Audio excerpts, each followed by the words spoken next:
silence, fated with power to reign into the night. Behind the storm, I'll hide away. The forest path, my lonely prayer. The world of lies I left aside,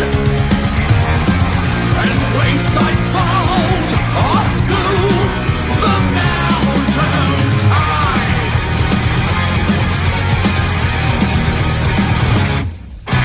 Breaking the walls, facing my soul and my dark side. Naked I crept, looking the void in the eye. Forces unveiled, secrets eternal wonders. Hidden so long, now I've been ready to die.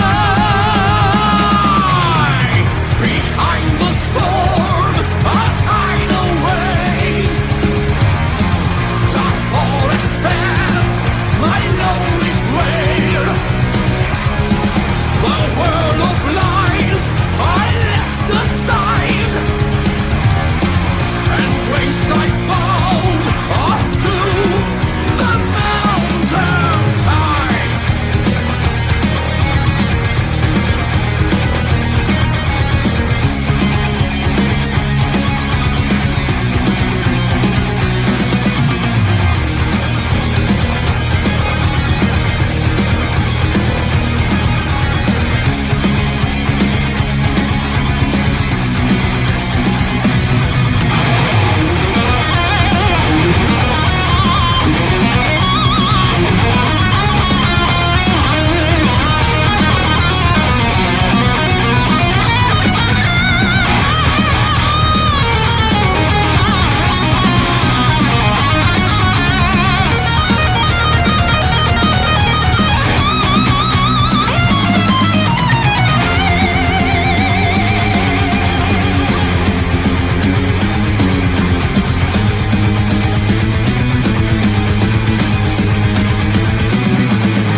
Divina.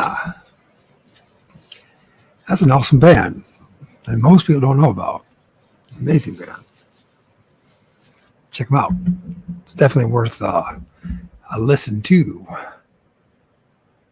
Aliens and UFOs in the Loosh farm. Do, do, do, do, do. So, anyways, going to be listening to Mark and Dan over there at Forever Conscious Research Channel. And they did an interesting show the other night on UFOs. And we're going to listen to it, and then I'm going to comment about it and see what other people have to say about it. It's a pretty interesting take for me. These guys are my age, old men. Old man, take a look at my life. You smell. I got a feeling Jay Knight is my son. Thanks. Please stop the trolling, okay? If not, I'll have to block my own son. Oh my gosh. That's going to be pathetic, isn't it? Block your own son. Anyways, so this interesting video they did. And the take on they have about their experiences with UFOs. Your son on the spectrum. Yeah, I guess we're off a bit autistic, huh?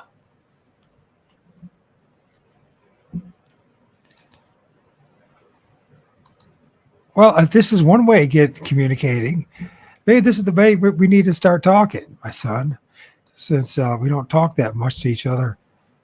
We spend all day with each other, right? Maybe this is how we'll talk. You just troll me. How's that?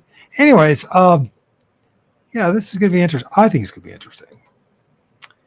And if the AI, I did that. This AI did it. I just took a couple pictures. I put in aliens, UFOs, and one of the AI generators and made that. So, woohoo.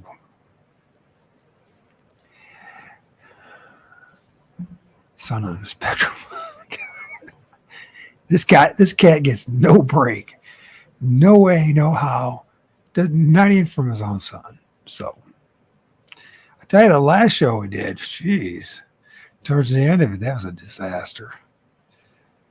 I did with JT. It's like, jeez.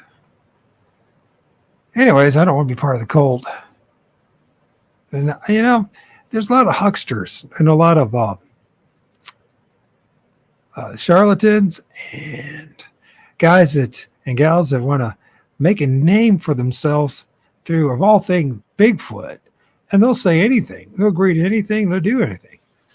And then they also will have their hidden agendas where they think that because they're pastors and they're priests, or they're pastors, and they're like, Christians, that somehow they got it all figured out, when I know for a fact they don't got it figured out. And that sounds pretty arrogant, but I spent an awful lot of time studying it and believing in it in order to find out none of it's real. But with this stuff, man, this should be interesting. It's interesting. Dan talks about some of his sightings. I myself have had 3 sightings. My last one that I had was last year, February of last year, the 11th, I believe it was. And if that's the night, and I know the night, it was a Sunday night. It was before the show I did with Texas Front Porch, and I interviewed him. And sure enough, there was something in the sky as I was looking out my kitchen window. It was pretty damn bizarre. But but they have their own take of things, their own experiences. And I think we look into this, might ask them some questions. Why are these things happening? Are they just people's imaginations?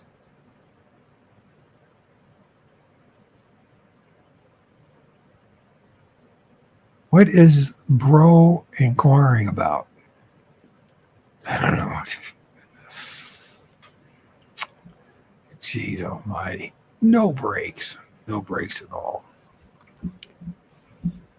Actually, I'll leave him in there. What the hell? It's fun. What the heck? What is bro inquiring about? As he laughs with his tears. So we're going to be checking this out. So plane equal UFO. Plane equal UFO. So anyways, let's get into this. We'll watch 10 minutes, take a break, make some comments, and we'll go from there. By the way, the band that I played in the beginning there was Diviner. They're a really good band. You should check them out. Got nothing associated with them, but except I like their music. Let's see. Here we go.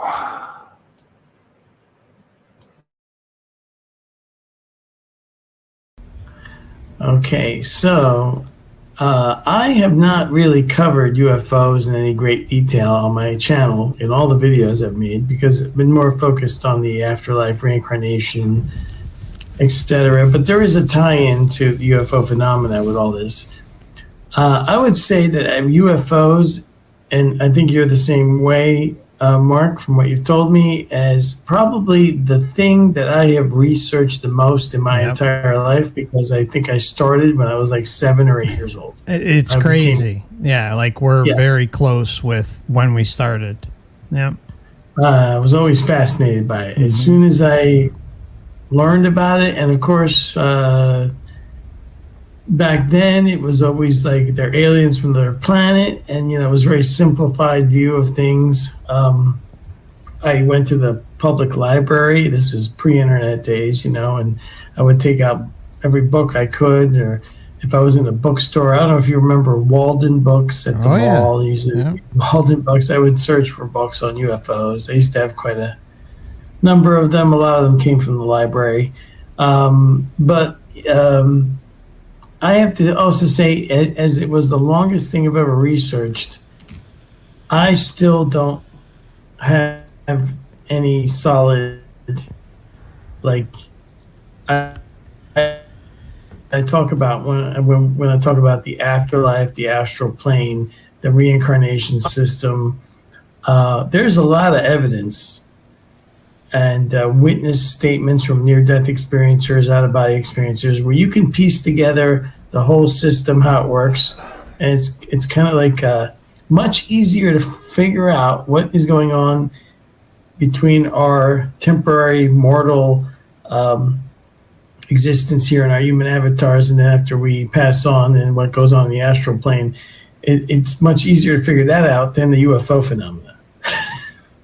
Yeah, I think the big reason for that is that it's just been littered with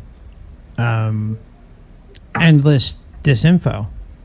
And we're talking about, what are we going on? Almost like, we're getting damn near like, 90, 100 years? Something like that. I mean, we're getting close.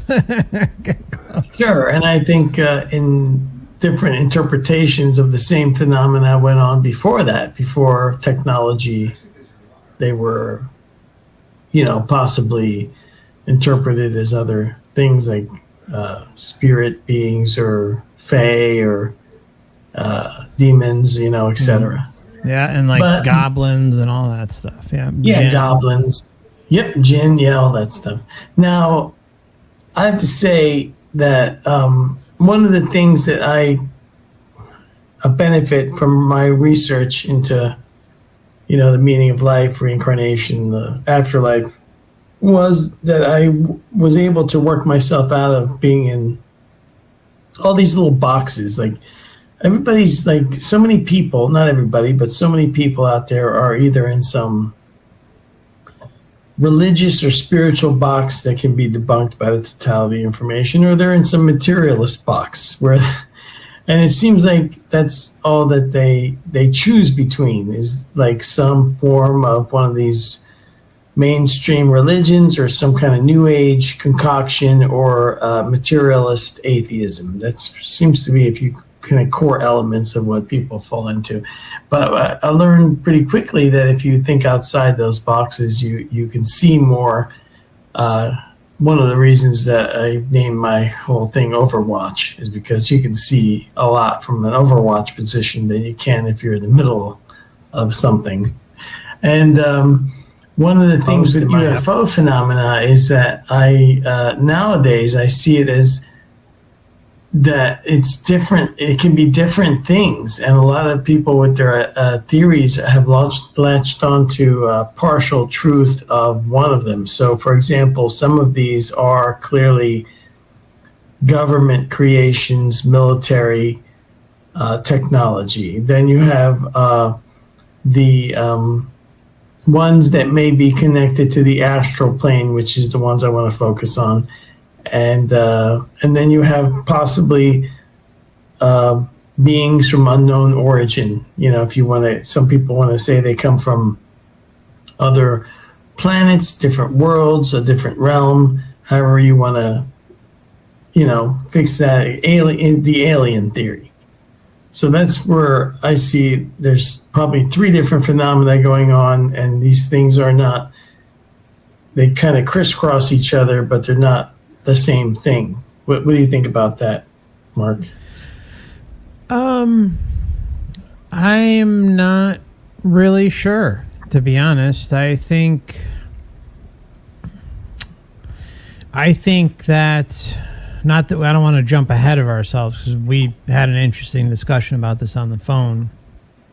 But I tend to think that these are beings that are they're embedded into the system, and kind of like what we were talking about. I'm more along the lines of Jacques Vallée's interpretation. If I had to, if you had to stick a gun to my head and say, "Hey, pick something that you will closely relate with," that would be it. Now, that doesn't mean that he's completely I'm completely in everything he says, or a lot of things. I mean, but the majority of his interpretation of what the phenomenon is more along the lines of what I'm thinking. I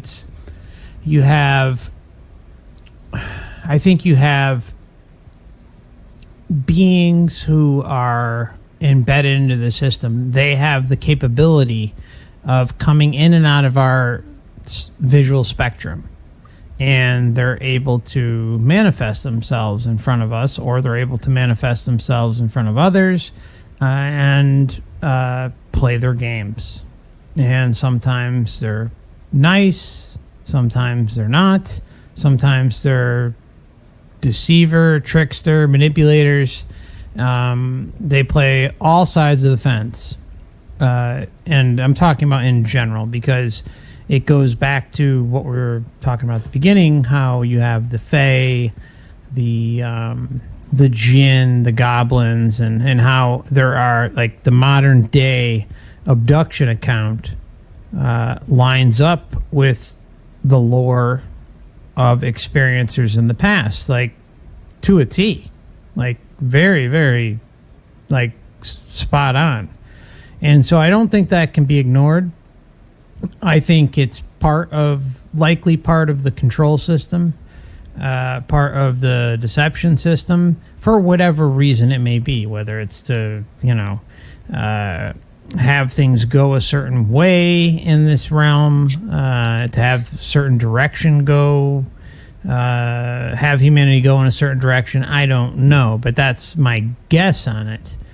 All I do know is that there's, like, a correlation there, and that they are able to come in and out of our reality, and even replicate sometimes, like, they look full-fledged human, kind of like what we see in after-death communication, or even, like, people have, see grandma or mom or dad in the living room while they're sitting down, And sometimes they'll say, oh, like sometimes they'll freely admit that they look like a hologram. And then other times they'll say they look completely physical.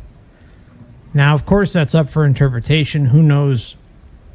You know, everyone's perception's different. And, you know, if you're in the grieving process, perhaps you're not going to pay as much attention to detail in those moments. But, you know, I'm kind of trailing off a little bit here, but you know, like, I got you. Yeah. So, yeah. So one of my theories, which I talked to you about earlier, is that one of these phenomena are related to these beings that are in the astral plane that project themselves as authorities or as spiritual, some kind of spiritual identifies like a religious figure, or they're the ones that out-of-body experiencers talk about, like Monroe, where you have like the entry director and the people.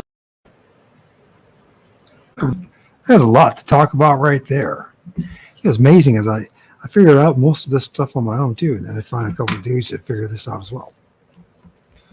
Wow, it just makes me wonder why no one else, or so few people, I should say, do so. Let's see, is my stun still going at it?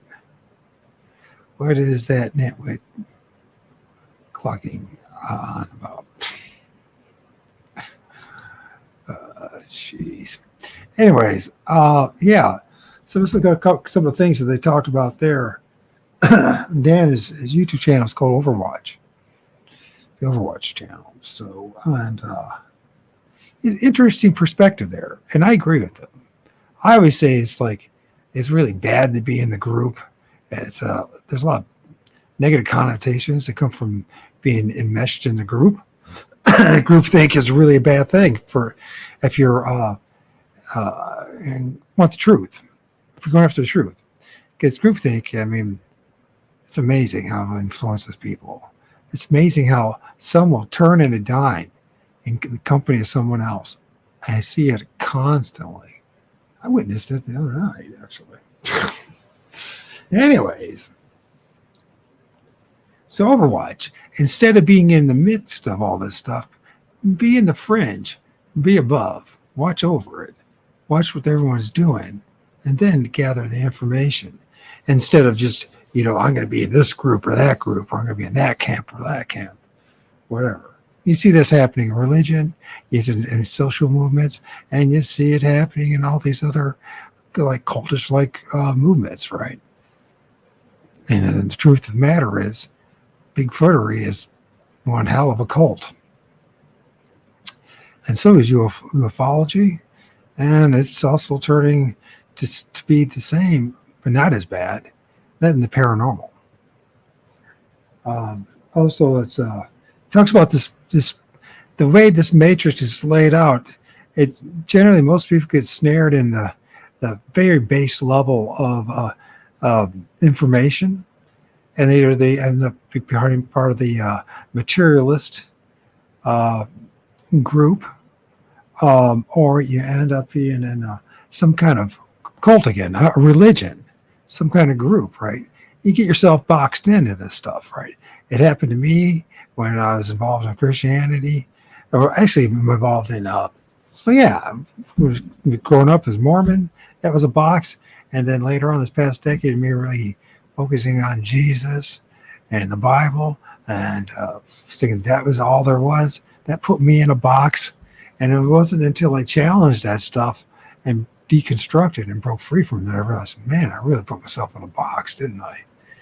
And so, but what he's saying here is, when they say materialist, the atheist type perspective, you either have to believe in a God or you don't. And that's the end of it right there, right? But the problem is there's things going on around us, and those of us who have had encounters and experiences, and we know that to be the case, and regardless of whether you believe in a God or not. So we call it the spirit realm, we call it the interdimensional beings, whatever. They're just labels. The fact of the matter is, we're dealing with something that most people do not understand at all. And we fall into these traps, right? Aliens have to look just one way, the way that they're constantly being promoted in the mainstream media, and then most of the people on the internet, they just go along with it. They just parrot it. You know, who's to say the image that I just showing you here now, that's not what the real alien looks like? Or are we dealing with aliens altogether? Are we dealing with some kind of other beings, shape-shifting beings, other kind of ghostly-like beings? There's a lot to ask. But I just warn people that there's a good chance that it's just like religion, it's just like everything else. Anything that you inquire about, there's going to be a landmine field, of endless twists and turns and dead ends and or rabbit holes, and it will lead you nowhere. And you have to be willing to admit when you're being led nowhere, which most people, for some reason, do not want to do. See what other new harassment is going on.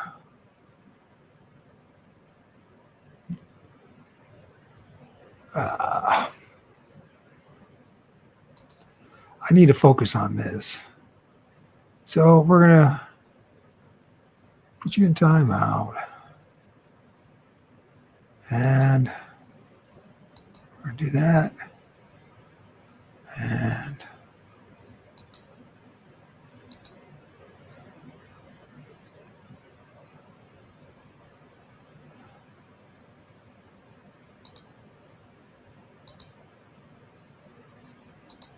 sorry about this.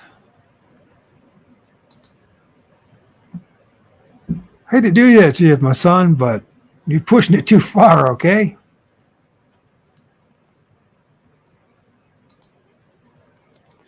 All right. I don't want to. It's funny at first, but you overkill it, bro. Anyways, so back to this whole thing. So, I mean, it's fun. It's the funniest thing. My number one troll is my son. It's amazing. And then there's a couple other douchebags that show up. But for the most part, it's my son. My son's not a douchebag, though. My son is just being silly. But there's a lot of, I mean, douchebags are the dudes that are like adults and doing that. That's pathetic when you're an adult trolling people, and you got some real issues in my book. Talked about Jacques Vallée and his approach to things too, and how this discovery of what this really going on around us.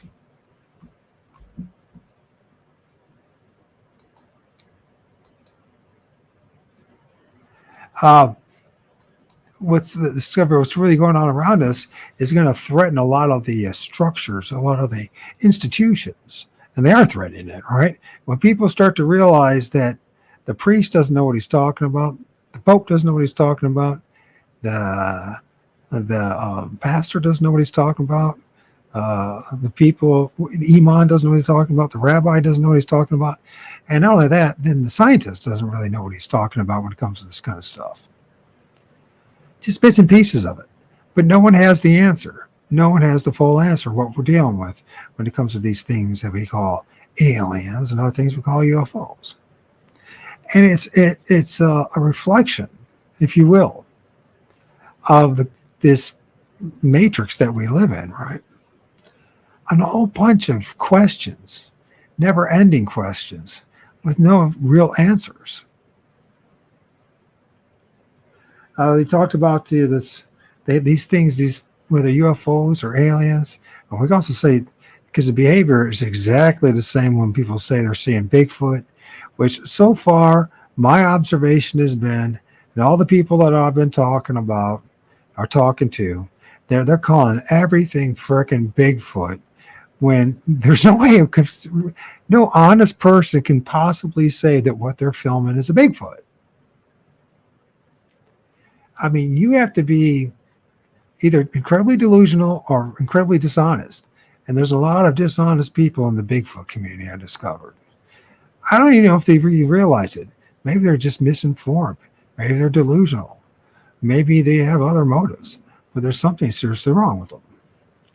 Because, just because you film a shadowy figure doesn't mean it's a Bigfoot. And just because you film something with a couple eyes and all doesn't mean it's Bigfoot. And just because you've filmed eye shine doesn't mean it's Bigfoot. And of course, to compensate for the fact that they're most likely not filming a Bigfoot, they have to make up stuff like holograms, right? Cloaking. And then of course, then there's the chosen ones. And you find this across the board. It doesn't matter if it's the Bigfoot community, it's the ufology. There's even those that pretend to be in the paranormal. It's the same shit that I see in all the other cults, whether religious or not. And that is the chosen ones. They are the ones that get the chance to communicate with these beings, right? It's my mind speak. They're the ones. And when you listen to what they share with them, you're like, none of that's very original. I think I've heard that like 1,000 times, 1,000 before, from that as many different people. And of course, they're chosen also to do amazing things like they're going to save the world, or they got a special mission. And it seems that most of the time that special mission is to make us more confused than ever about what the reality of this place is and what the hell's really going on, right? And it's just really more designed to be more divisive and combative about the whole thing.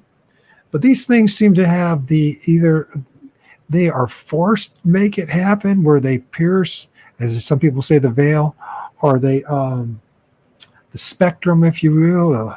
Somehow they show up for brief periods of time, whereas UFO, aliens, Bigfoot, whatever, and then they just disappear, like they're there one moment and gone the next. Now, are they given license or permission to do it? Are they being forced to do it? I got a feeling that they might be being forced to do it as well, right? Because the controllers, if you will, the archonic forces around us, these entities that have a more authority, seem to use these other entities, whether aliens or Bigfoot or dogmen or these cryptids or all these things, it's ghosts and everything. A lot of times they're there. It seems to me to be more of a distraction than teach anything. And if there's anything to be learned about it, is how gullible we all are, literally. And not only do we deceive each other, but these things seem not to have too much of a problem deceiving us as well. Now, this is when if you put yourself in the box and you say, well, they're all demons. Are they all demons? Yeah, that's what my church told me. Well, your church has also been telling you that Jesus is going to come back tomorrow, next year. By the way, it's just a special date this month coming up. Or is it April? Is that what it is? The 8th? And then I guess it's something to do with the eclipse. And then now they're pushing it back to the 10th. And some of us even push it back now to the 24th. And they'll keep pushing it back and pushing it back and pushing it back. Now that's something to think about. Right? These people have been told that they are the chosen ones too, right? The chosen ones of God. And by the way, there's all sorts of UFO cults out there that believe the same damn thing. They were chosen by these entities to be bearers of great truth and a message of truth and love. And you'll see that same New Age nonsense going on in the Bigfoot community. And it's amazing the stuff that you have to go through. I mean, in order to research this stuff, you got to swallow a lot of frickin' crow. And you have to put up a lot of BS. And one of the things I've noticed over and over again is that the demanding of these images that they film, whether it was the last show I did with JT, with what our last guest was, when he was insisting that they're a dogman or a Bigfoot, and I'm looking at it and I go, I see a lot of other heads, but I don't see a dogman or a Bigfoot. But he swears to God, and then JT goes along with it. He does it every single time. And I'm like, either you're blind or you're being dishonest. I don't know, one of the two. Maybe it's this whole thing. But it's not just JT. It's everybody. Everybody does this. They feel like they can't question it. They can't say, no, I'm not seeing what I'm seeing. I'm not seeing what you're seeing. No, it's not true. Or, because that's the guests that we've had in the past, like Brian, his stuff, he's insisting it's a Bigfoot. I'm looking at it and go, they ain't no fucking Bigfoot in a million years there's a Bigfoot. But he swears to God, and you got to see it. Now, for a long time, I've been playing the game saying no one can see it. People don't all see the same thing, and this is true. But you know what? When you really come down to it, if you're really seeing a Bigfoot, it's going to look like a fucking Bigfoot, whatever that means. It's just not going to be a shadowy being, you know what I mean, or an entity. And if it's an alien, it's going to look like an alien, I guess. But the problem is in all this thing is that these shape-shifting stuff and the trickster spirits is involved. So one moment it looks like a Bigfoot, an alien, a dogman, and the next thing is not. One thing I do notice, there's an awful lot of entities involved, like parasitic type entities, and humans as well. There's these hooded beings too that I'm filming. So, what are these things, and how are they able to be able to come into our spectrum, our visible spectrum, for short, brief times, and then they seem to be forced to leave. The combination of possibilities is ridiculous. Maybe they'll come home with you. Maybe they won't. Maybe they'll torment you. Maybe they'll love bomb you and feel like you're finally met the people that you belong to. You know what I mean? You're something that's love is good. You know what I mean? And we are so easily deceived. But this system, this matrix that we live in, is very much deceptive and very controlling. It's very manipulative, isn't it? It really plays on our emotions and our stress and everything about our existence, whether we live like primitives, in somewhere in frickin' Indonesia, or here running around as we do now. We think that we're not as primitive as they are. Outside of plumbing, some medicine, hygiene, and that we, but we're just as controlled as they are. And my impression is, even if you were living in a more indigenous existence, more, like our ancestors, I think they were just as much enslaved as we are. The only difference is that you and I have some conveniences, some comforts. We're allowed to live a little bit longer. And somehow the system feeds on our emotions and our thought patterns in a different way now. And then the physical thing. So this interesting about this. Also, they realize too that when you go on the other side, whether near-death experiences or the astral plane, and all these different. You just go to the other side, the spirit realm, whatever the hell it is, and it's like, well, there's a good chance you're going to end up seeing something that you're anticipating, that you wanted to see. So if you're obsessed about Jesus, you're going to see, and you forgot in your head that what Jesus actually looks like, there will be something that's pretending to be Jesus or Allah or, some other, Moses or your grandma or, Donald Trump. Who the hell knows what you're obsessing about? And then, you know what I mean? A dad, a mom, you never got the love from your siblings or your dad or mom here, nor could you give it back to them, by the way. It goes both ways, right? And so, you have this, then you go to the other side and there's something that's just like mommy and daddy, and they're like, oh, we love you. And they get this great feeling, and you're like, wow. And they said, but there's one problem. You got to go back. You got a special message. You got a mission. You got to tell the world. Well, if everything around here is just a total clusterfuck, and the law of inversion is everywhere, and even when it's even worse than that. The problem is, wherever you turn to search for the truth, I mean, outside of some mathematics and the scientific method, and a few other things. I mean, industrial processes, mechanical engineering. Everything else is up for frickin' grabs. This is disturbing, man. I just came across.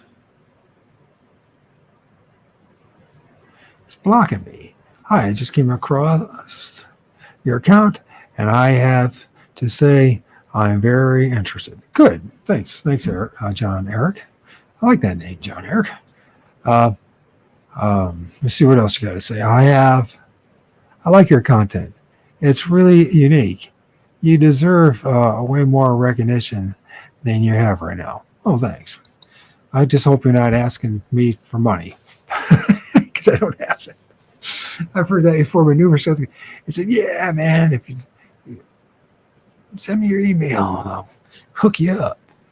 So, but no, I'm censored, dude. 2020, 2021, I decided to follow my sword, and I was every single day posting stuff and warning people about the eugenics program that was going on. And so they nuked my old channel on the January the 6th, 2021, along with others, and then they've censored me ever since. And plus, I'm researching stuff that's not really popular to the vast majority of people, especially in the truther movement, like researching Bigfoot. Oh, that's a joke. Until you see something that looks like Bigfoot, like I have. And then you're like, what the hell?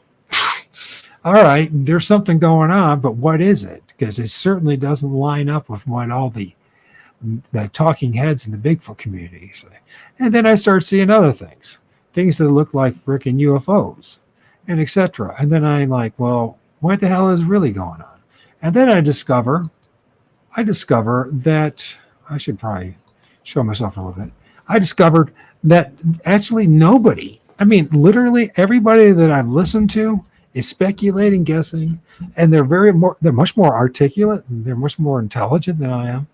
And yet they're like saying, John Eric, DAD. Okay.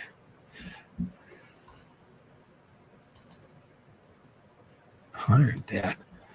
All right. So, I'm cold. Do you believe in Bigfoot? I don't believe in Bigfoot. You're looking at images right there of what I filmed.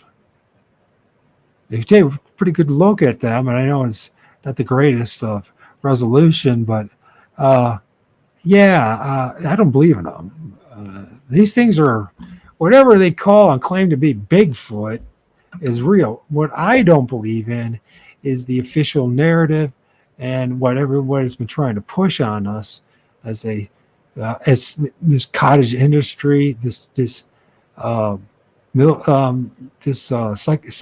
It's called Bigfootery has been pushed on us.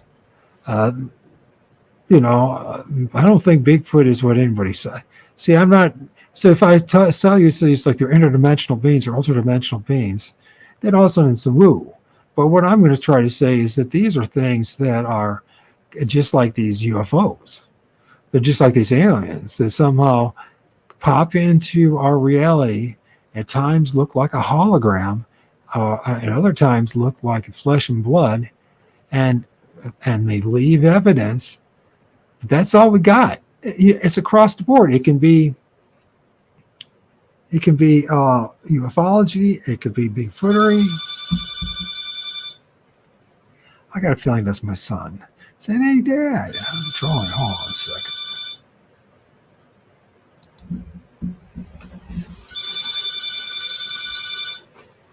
Hello. How many accounts do you have?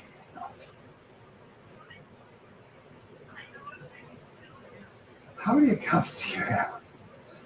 Please stop trolling me. It's okay to have a little bit of fun, but I'm trying to focus on what I'm doing. Right? So, good night, Chase. I love you. Bye.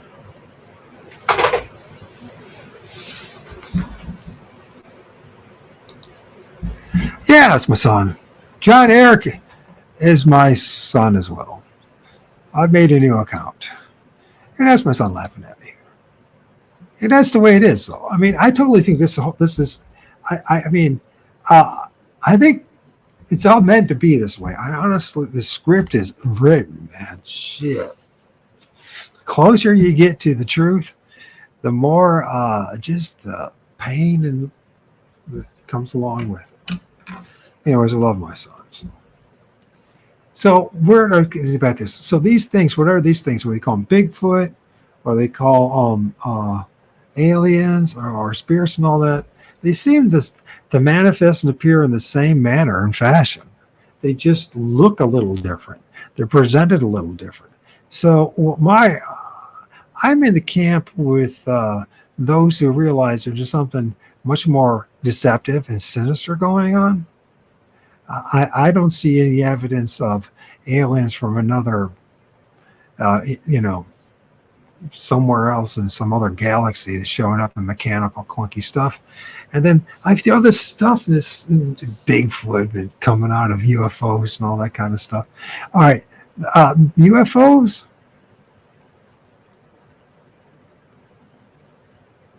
Demonic. I don't know. I think there are there's entities that have bad intent, and then other times they love bomb the hell out of people, and many times they're just neutral.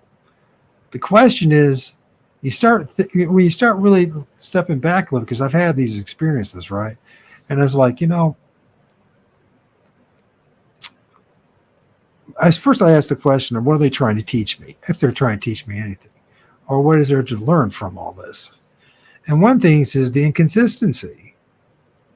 You know what I mean? You think there's like some kind of, evil entities or beings or demons or whatever. And the next thing they're like, you're our space brothers, right? And the problem is, I don't think these are any of that. I honestly, so it's a mixed bag. You can't nail it down to one thing, right? But a big part of it is this like trickster spirit thing that's going us all around this place, right? And which they're pretty much messing with us.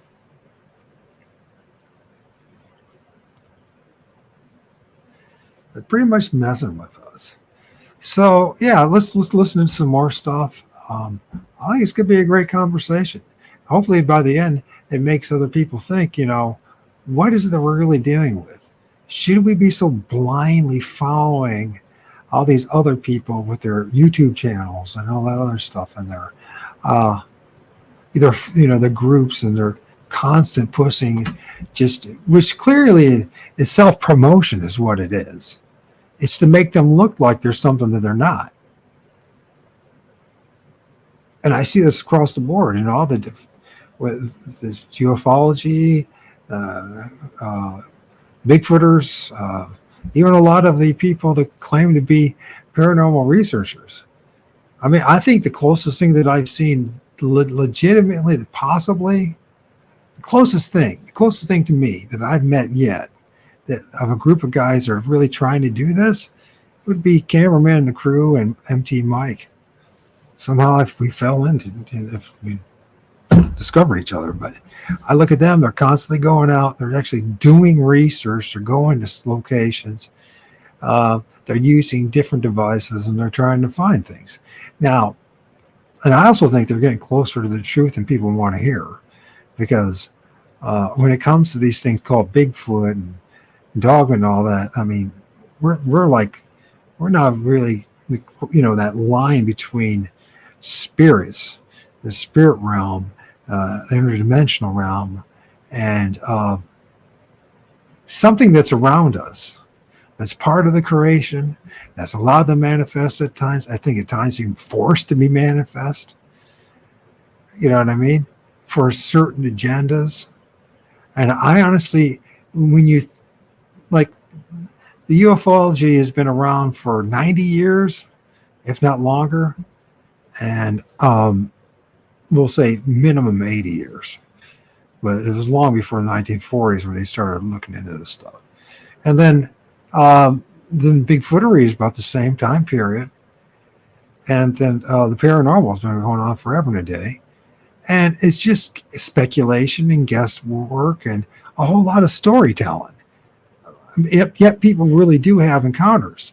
And it leaves them into a bit of a dilemma. Because, the more you do this stuff, the more you realize, I don't know what's going on, and the dude across from me doesn't really know what's going on. Those YouTubers have to get the bong somewhere, get the bang, the bog. I don't know what you're saying there, bro. But the thing is, we're in a dilemma here. So I honestly think the only way you're going to have any semblance of knowing what the hell's going on is if you go do the research yourself. Can't count on me. You can't count on any of these other YouTube channels. You can't count on all of these people on Facebook and all these guys are making. I interviewed a guy, and it's very questionable who he is, his character. And how's a guy in 5 years be in 5 documentaries as if all of a sudden he's being Christian, like the expert of what's going on in Louisiana, when there's guys who've been doing it for 50 years who could walk circles around the guy. And he brought up stuff like Matthew Johnson, and he's a horrendous person. He's a really mean person. If I could do a show just on the stuff that guy, me and messages that we've gone back and forth with on Facebook, if you knew what a scumbag that guy is, and then that guy somehow now is the expert. Oh, I know why, because he's a Christian. Well, I'm sorry, just because you're a Christian doesn't make you an expert in any of this stuff. In fact, what you are is you're pushing part of the Matrix agenda. This is very clear. Picture-to-picture layout. What the hell is going on with this?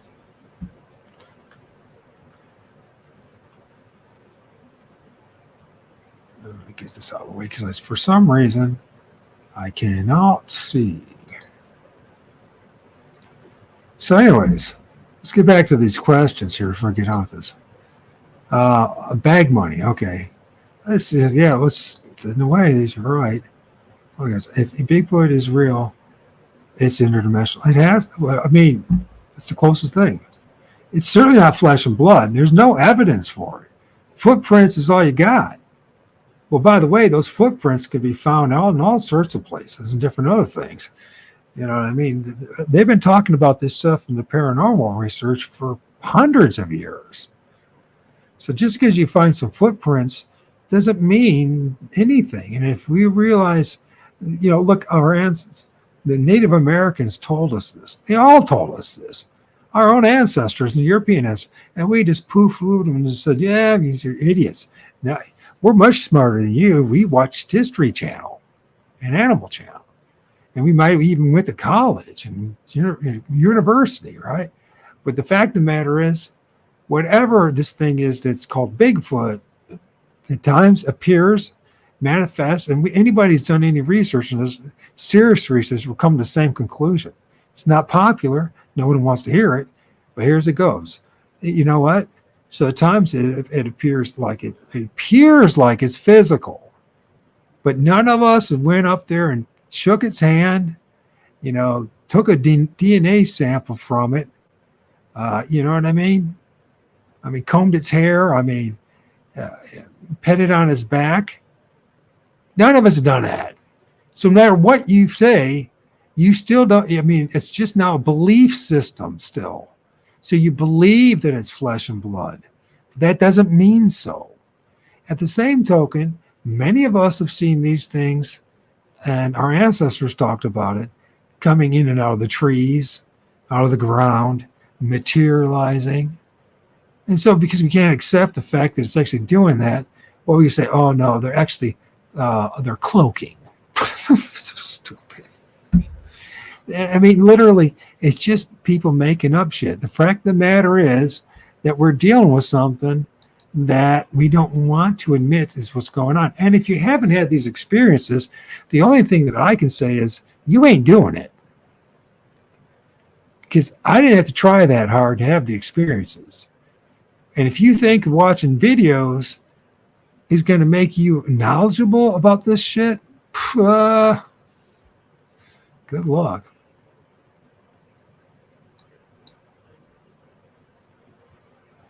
That MF can disappear of nowhere. I'm going to swamp. Okay, man. Let's go. Yeah, well, yeah, I mean, there's all sorts of shit, man. It's one of the best places to film. Some of the best images ever filmed of what looks like a Bigfoot is in a swamp. You know what I mean? So, off the coast of Lake Erie. During the day. And just they're manifesting or just appearing or just being, for some reason, our digital cameras can pick it up. The way, of course, it has something to do with the spectrum, right? The electromagnetic spectrum, and our cameras can pick up things, especially these new digital cameras, then our eyes can't. And then vice versa. Then you'll end up seeing something, and the camera will film it. There's so much.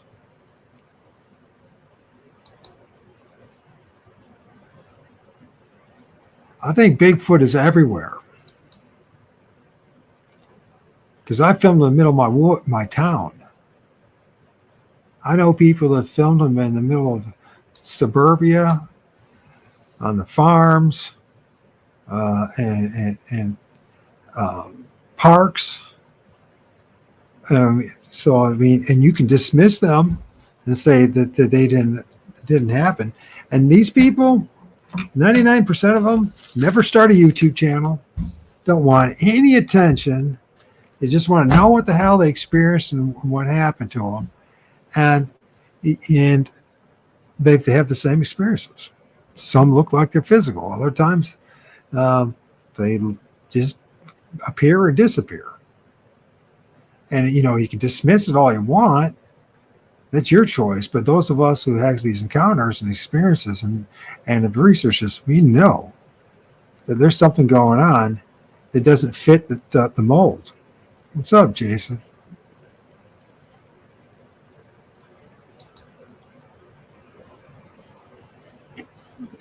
I'm good, man. We're going to start with part 2 of this. And that is, we're listening to this video that Mark did from Forever Conscious Research. We're talking about their encounters or experience with aliens and UFOs. So here we go. Let's see what we're going to do. Let's just get this right.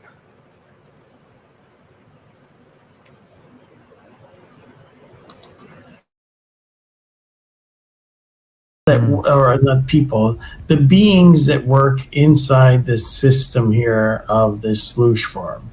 And I think one of the theories I have, you know, it could be wrong, but is that the beings that keep this system also may want to interact with it for whatever reason inside the physical area. So if the rules of the spirit and astral plane and the physical plane are kind of consistent, you can't do that unless you have a physical body. But the so-called aliens or these beings, whatever they are, they would need a body. So we, the humans here, are incarnations of consciousness into a body that's designed to hamper us, to remove our memories, to dumb us down as much as possible, to weaken us as much as possible, to make us forget our immortality. So we have this biological programming about life and death and all this bad stuff. But for if you think of the mechanism for incarnation, I think you could easily have a fully adult perfected body or one of these grays or any kind of body you want. It's just an avatar. And then the beings that manipulate this system, that they have a method of incarnating in, or for lack of a better word, entering one of these avatars, and now they can be in the physical with some kind of super physical technology, and that this technology and these physicalized beings are from the astral plane, and in these so-called ships or whatever, they can interact with the physical earth realm here and do whatever it is that they do here, whether it is to perpetuate some kind of alien or abductions or whatever it is they're doing. And that's one of the phenomena. That's a UFO phenomena. And that's just an idea I had.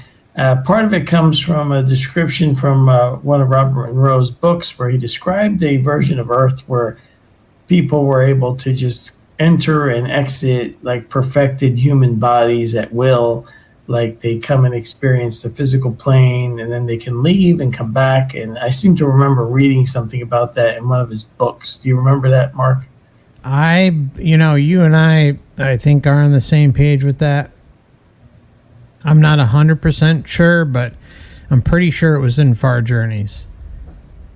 Right. So he mentions this, and it made total sense to me, because I'm like, well, why would you have to enter the physical reality as a baby if it's just a body? I also, before I forget, doing all this, and some of this stuff has been memory hold. I cannot find it online anymore. That I did a couple videos just recently about search engines and how to do better searching on the internet, and I discussed like this whole concept of the dead internet theory and stuff like that. But some of this stuff I remember from like the 90s or the 80s, or in some of these UFO books I would read, or documentaries, or interviews I've seen with people, abduction people. I remember some cases where people described being, taken, and that something would happen to their physical body, and the so-called, alleged aliens or whatever they were, the abducted human's body would become damaged, or even I think I remember cases where they just wanted to demonstrate that it's just a body, you're not your body, and they would destroy the body and then copy it, and then transfer the abductee out of their former body and into a complete copy of themselves in a different body. And that made me think, like, so you don't have to lose your memories, you don't have to go through the whole process here with the hypnagogic state and the brainwashing and all the other stuff, that horrific stuff that goes on when you incarnate here as a human infant, and grow up from there. And that these aliens were demonstrating in some of these abduction cases, which I can't find anymore. I've looked, I can't find them. That they would just, talk about the human body as a container. It's just a container. Yeah. They would mention it as a container. And, just because they're part of the system, just like certain people in here that are, high up on the information media chain, they're part of the system, but you still can get truth from them when they talk, right? So,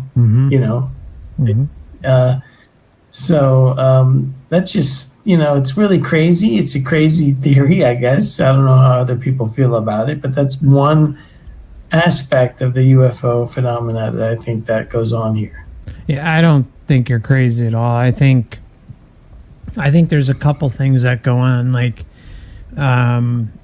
they obviously have their minions who are set up and ready to perform, ready to act, and ready to, designate duties so that things function the way they deem,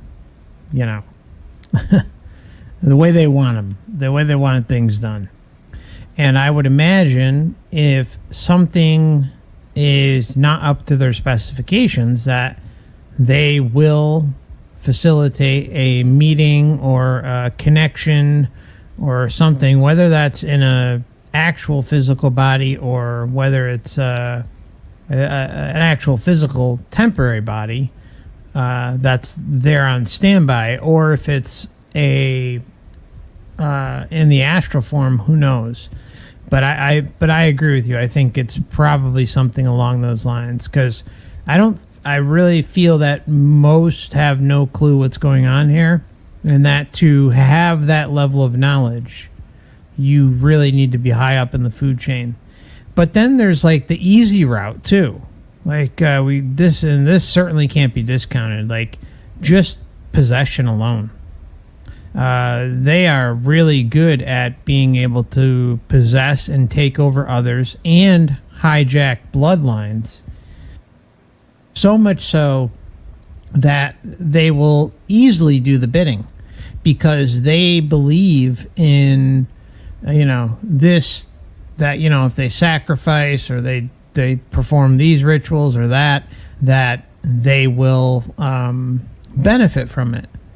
And then kind of once you get a hold on a bloodline or an individual, and then it kind of reverberates down the bloodline, then they're easily controlled, because they don't know any other type of life. They've been kind of brought into that life, and then as their family continues to grow and they learn things, in that they can communicate, they can connect with these beings, whoever they are. But let's just say, for sake of the argument, matrix controllers, they're able to kind of do that too. So how, so I think those are the likely possibilities. And of course, transmuting into a body is, why wouldn't they do it?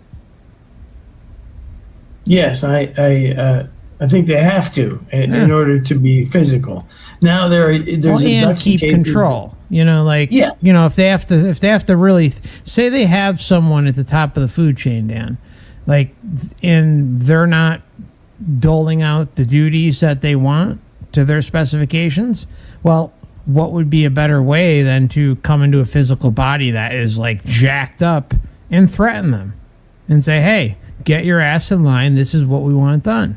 I mean, could totally see that type of thing happening. Of course, it's all opinion, right? We're just shooting from the hip here, but yeah, there's so much mashup of information. There's I should let everybody know that, and I may have mentioned this before, I'm not sure, but So yeah, this section, they bring up some interesting points. First of all, he talks about the dead internet theory, which I've done and I mirrored that before and know about it, researched it a while back. And it's clear the internet is nothing like it was 12 years ago, 7 years ago. It's a dismal place now. It really is. Especially when you get to this point and you start talking the way we're talking now. Man, the censorship is terrible. Just on this stuff. And you would think this is insignificant stuff, apparently, but apparently it's not.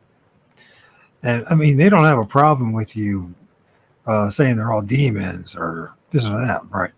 Or pushing religious agendas.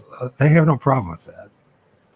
But when you actually start talking about this stuff in a more out of a box way, they have issues with it. Yeah, I am so censored, it's ridiculous. Admittedly, I'm not the best at this, but that is not necessary to be the best at this to at least have a few people show up. You know what I mean? They have a shredding score. So, yeah. If it's in China and other parts, and it's going to be the intent is this credit score system is how they're going to keep us in line, right? And then people like me that it won't work, that they're just going to censor us and shadow ban us and just into oblivion. Might be a few people who discover us, a chance, but who cares if you got, you know, 100 or 1,000 people listening? It really doesn't matter, right? Or less, you know. I mean, for me, it's never going to be those numbers. So. But I'm okay with it, so because it usually doesn't matter to me. I mean, this same shit was going on before the internet too. That was this thing, right? Censorship is terrible, and one of the best ways to censor people is actually through their family members, their social network, the people around us. What are things we're not allowed to talk about? We're not allowed to talk about religion at work. We're not allowed to talk about politics at work. We're not allowed to talk about what's really going on in this world at work. Just get your job done. Just shut up and get your job done. That's pretty much the attitude, right? But these jobs, most of us have, jobs that are questionable as far as how important they actually are, right? I mean, they are to us because they provide, some income in order to have a roof over your head. Even that, when you think about the whole matrix and how it's all designed, right? It's designed, you think it's all just about greed, right? Just about people just want to make money off your blood, sweat, and tears. But it's not just about that. I mean, because if we were conscious, aware, fully aware, and we were actually thinking about each other and the benefit of this place, if we really are focused on those sort of things, we would never in a million years have the system that we live under. You know what I mean? Housing should be something that also should not be cost extreme amount of money. And did you mortgage? How come you don't have a right to the mineral rights and to the land? All right. And the only thing you might have a right to is if you pay your mortgage is that box that you paid for. But by the time you pay for that, you're going to be too worn out and not even going to be able to enjoy it. It's just another one of those there's Sleepy Joe and there's Sleepy Joe, but Sleepy Joe is a Jesuit. So then all roads lead to Rome. So, and most people think that the Vatican is just simply the headquarters, the Roman Catholic Church. Far from it. It's just an element of their control. They're the largest monarchy in the world. Think about that. Now, people say that the feudalism is gone away. Has it? Has it really? How do we know that?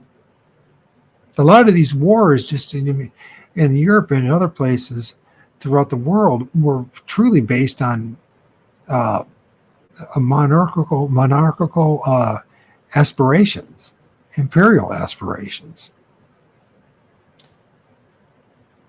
Now, the monarchies never left. They just conditioned us not to believe that they have left. But all you have to do is do some basic research to know that they're still the ones running the show. And this goes back now to this whole thing that Mark was taking about the matrix controllers and the bodies, the meat suit.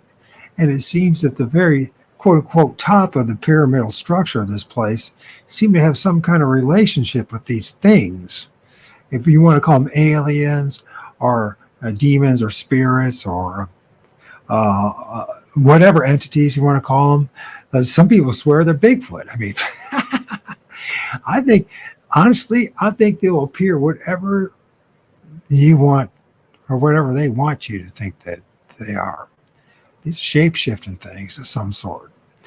And then on top of that, this meat suit, and it's incarnation of meat suit, these entities, these interdimensional beings, spirits, archonic forces, they come into these meat suits, or at least they appear to be meat suits, and appear almost as physical. When in reality, what they're doing is just simply in some kind of avatar.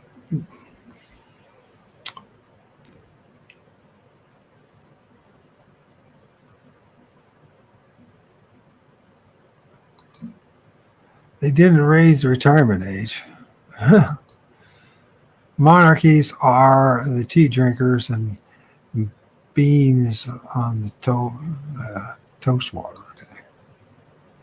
Eaters. Oh, I missed an Aleister Crowley type. Yeah, that. But it's even more advanced than the Aleister Crowley. The reason why you and I all know about Aleister Crowley is because they wanted us to know about Aleister Crowley. And why is that? Because it's to mislead us. It goes down the wrong path. That's the way it goes.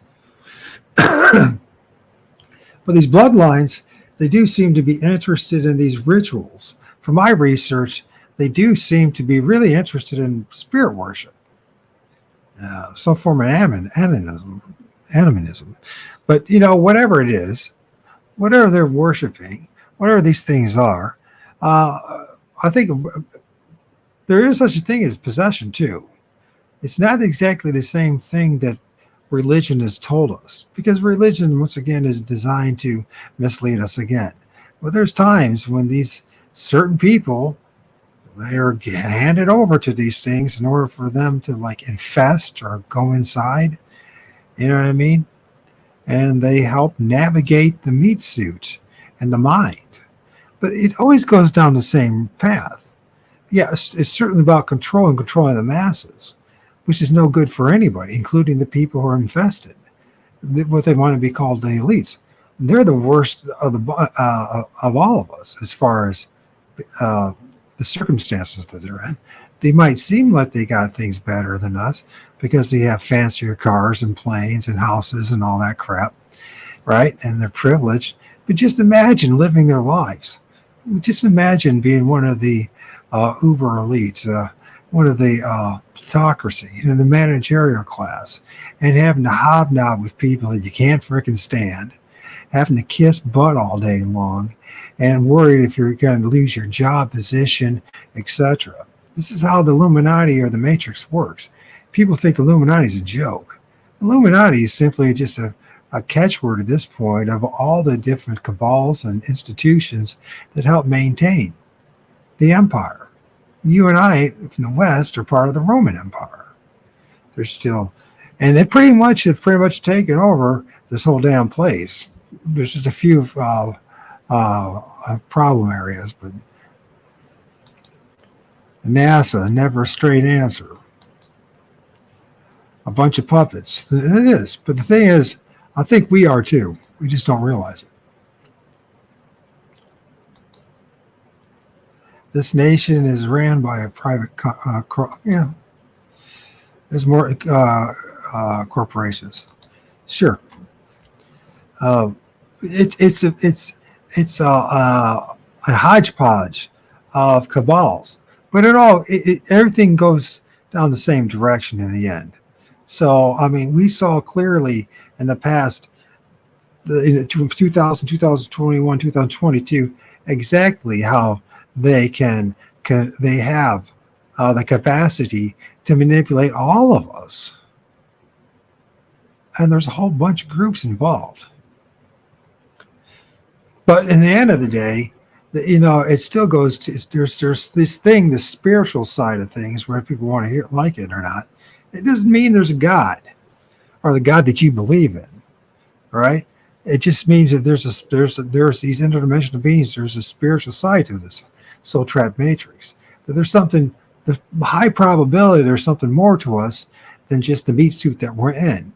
That we have this consciousness, the spark of light, our life, that they have managed somehow, some way to put in a loop system that's constantly being reincarnated, which basically means going into another avatar, right?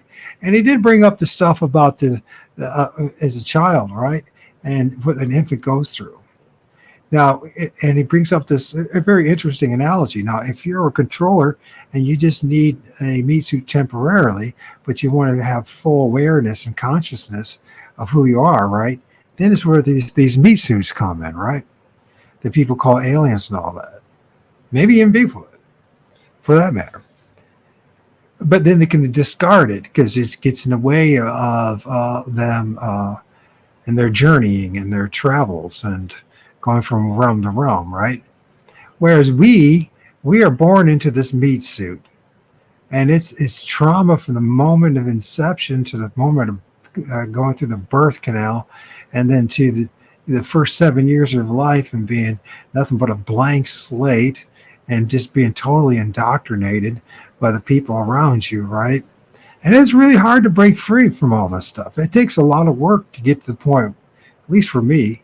It's taken a lot of thought and contemplation and reflection and just thinking about where I'm at this point, right? You say, well, it's not really offering that much. And I've agreed with you because that's part of the problem that we're dealing with.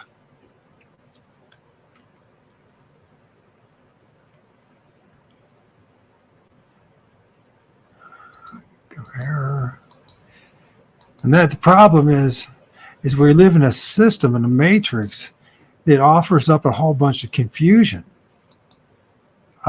endless questions that keep us occupied, preoccupied, so that we never really get to the bottom of what's going on here. But let's think about the meat suit that they've given us. It's a meat suit that is very flawed, thousands upon thousands of genetic flaws. And then that's just one of the things. Just the fact that, the brain itself, we're not able to access the vast majority of it. It's like a giant reduction valve, as those guys talk about. It really is. It's like the brain is designed somehow to capture our true essence, our consciousness, and only allow a little bit of it to come out. Let's look at all the different look at the amount of pain and suffering that's involved. Just getting in a relationship. People cheat on each other all the time. It's very hard to keep the family unit together. Are we even designed to be? And is the family unit itself a part of a trap? In the end of the day, it's something to ask. As unpopular as it is, because women are even. If there's any women, I'm sorry, but women have a higher rate of cheating than men do. Yet men are always the ones that are treated like they're nothing but dogs. You know what I mean? But all you do is just go online and see the endless women again trapped, cheating on their men. You know what I mean? And I'm just like, there's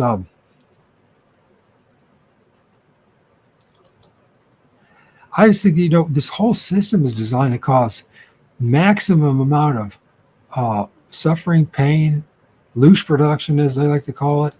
And that, what we're dealing with is a system that's designed to really drain us.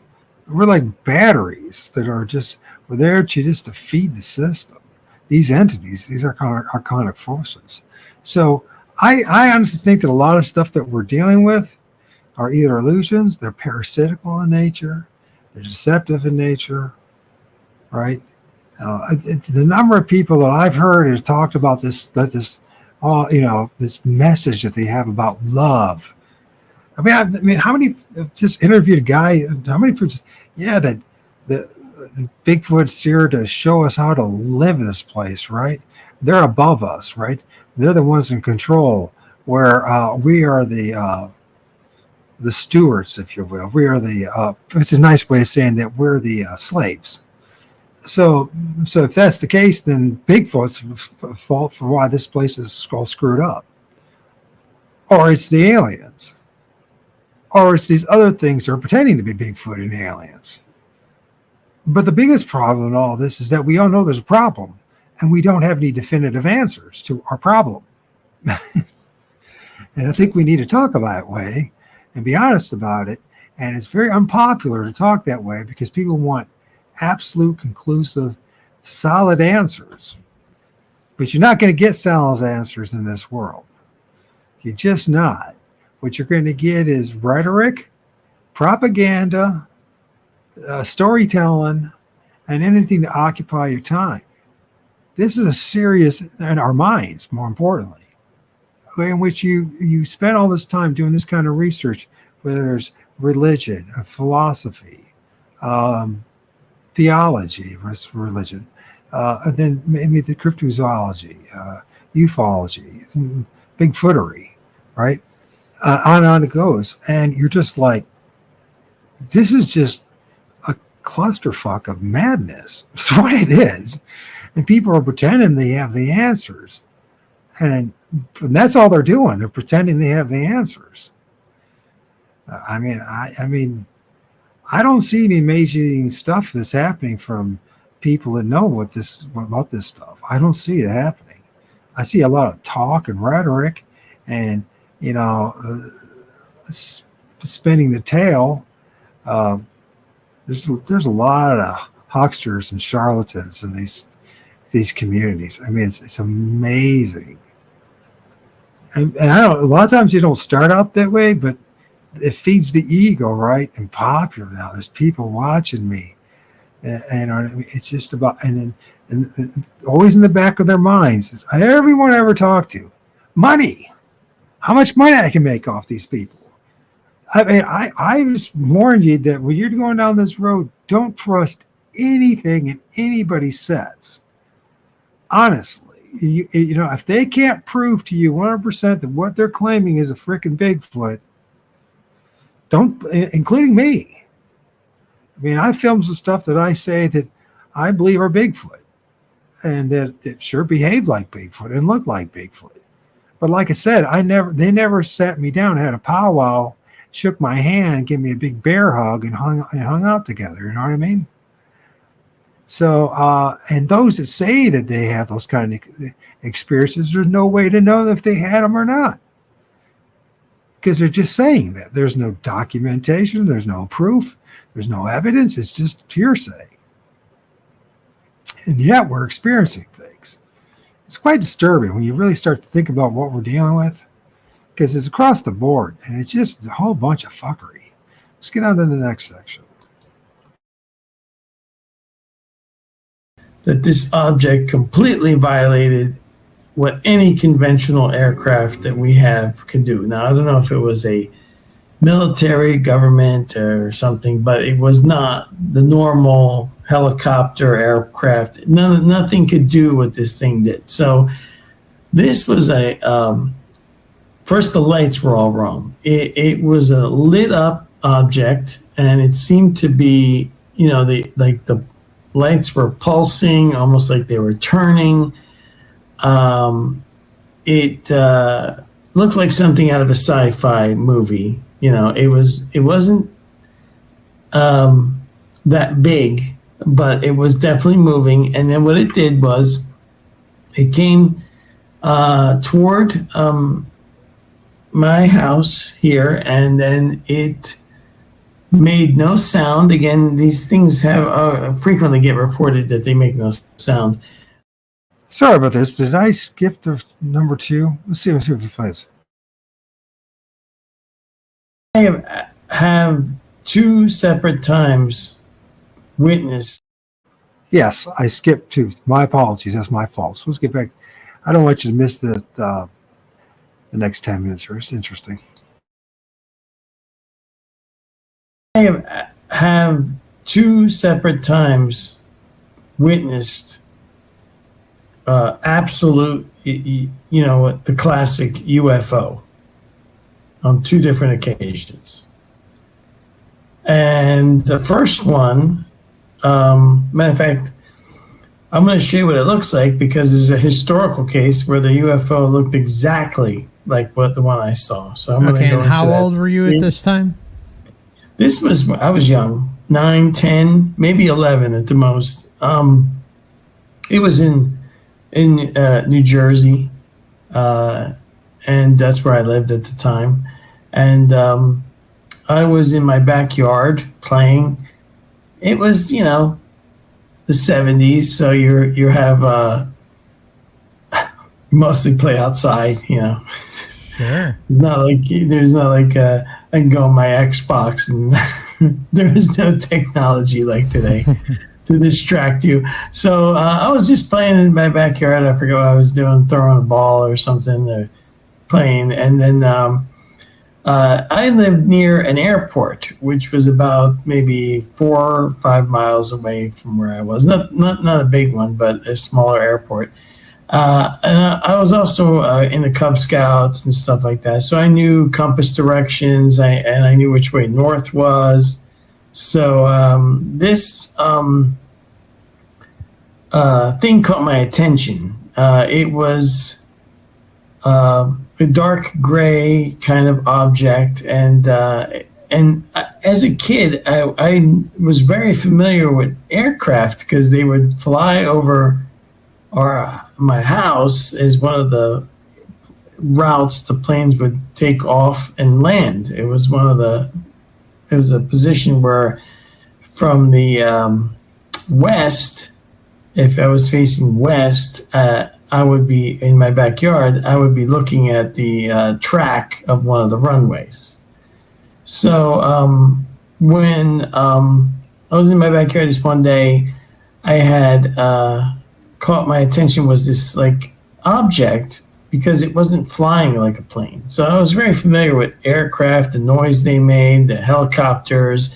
Plus, there was a National Guard station there, and their military helicopters would, fly over sometimes. So and little planes and private jets, stuff like that. So this day, the object caught my attention because it wasn't flying like a plane. It was going in a zigzag pattern. It would be going, coming toward me from the north. So it was flying in a direction that would have put it pretty close to the airport track at some point. So I was watching it. It caught my attention, and I was like almost stunned by kind of like, what is that thing? It didn't make any sense. I was trying to process what it was. As it got closer, and it made absolutely no sound. There was no engine noise or nothing, and I finally could discern that it was an actual flying saucer. And the shape and description of it. Later, I've found a historical case from, I think, 1950s. I'm going to bring it up on the screen here in a second. This thing. You're breaking up on us. You're breaking up on us, Dan. Sorry. Yeah, you said you were going to take up the picture. Yep, we can hear you now. But you said you're going to bring up the picture, and then we heard it broke up. So. Oh, I'm looking at the stream health here. Let me see. It says healthy stream. Excellent. I don't know.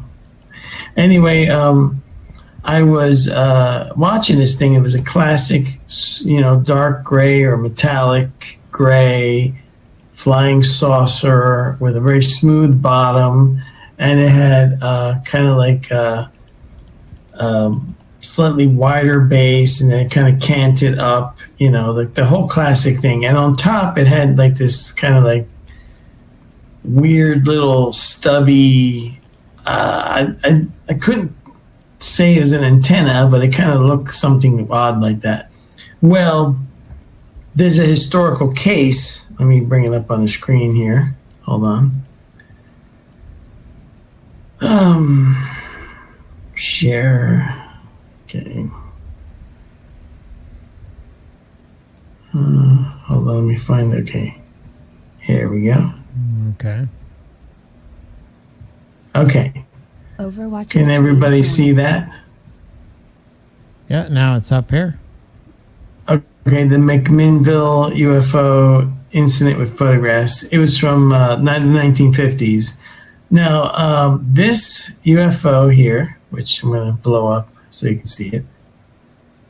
This photograph is pretty famous. And you see, this is what I saw. It was extremely identical to this. Let me bring up the other picture, which shows it from a different perspective when it kind of tilted over. So this thing was flying in a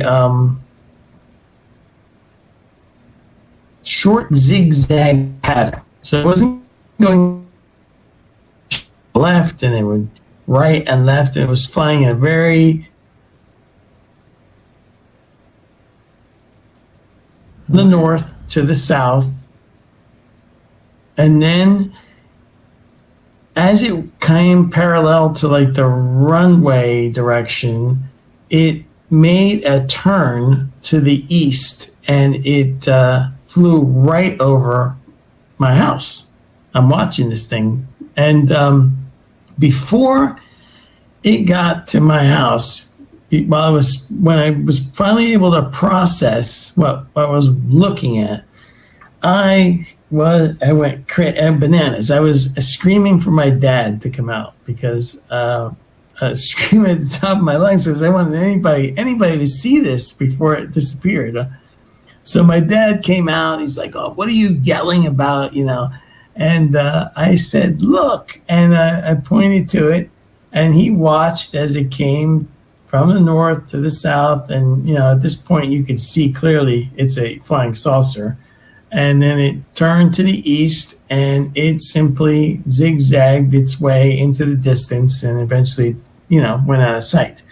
Now, that was the first time. And then when, my dad was very skeptical about everything. And I still remember, even when he was near his 80s, we would sometimes talk about that whole incident, and he would say something like, I know I saw it, but I still don't want to believe it. Yeah, that's cognitive dissonance on display. Right. So this thing, this flying saucer, whatever, that's no sound, broad daylight. It was a clear day, very few, if any clouds in it. It was a nice blue sky. I mean, it was crystal clear what I was looking at. Of course, this completely reinforced they're aliens and flying saucers. For sure. How could it not? Right. I'm only 10, 11 years old, whatever I was at the time. Now, the second time was here in the South in Florida. I was actually I was in the house, but people were outside. Other people saw it first and called to me, and I went outside to see what they were talking about. And it was at nighttime. This was a nighttime sighting. Now, a lot of people out there also may not know that I have had some flight training. In the late 90s, I took flight lessons, and I flew in a small, like Cessna 172. So I was familiar now with flight dynamics and, what planes can and can't do. I had gone through the trouble of, it was a hobby for a while. While I could have afforded it back then, and then I couldn't afford it anymore, so I had to stop. But the thing that helped me realize is what I saw here in Florida was that this object completely violated what any conventional aircraft that we have can do. Now, I don't know if it was a military, government, or something, but it was not the normal helicopter aircraft. Nothing could do what this thing did. So this was first, the lights were all wrong. It was a lit up object, and it seemed to be, the lights were pulsing, almost like they were turning. It looked like something out of a sci-fi movie. It wasn't that big, but it was definitely moving. And then what it did was it came toward my house here, and then it made no sound. Again, these things have frequently get reported that they make no sound, but this thing had made no sound, and then it maneuvered flying horizontally, and then it maneuvered into an upward movement straight up, and until it disappeared. Now, aircraft can't do that. It takes a tremendous amount of energy just suddenly change direction, but not really doable. It would take so much energy. You broke up again, Dan. You said it takes a tremendous amount of energy, and then what?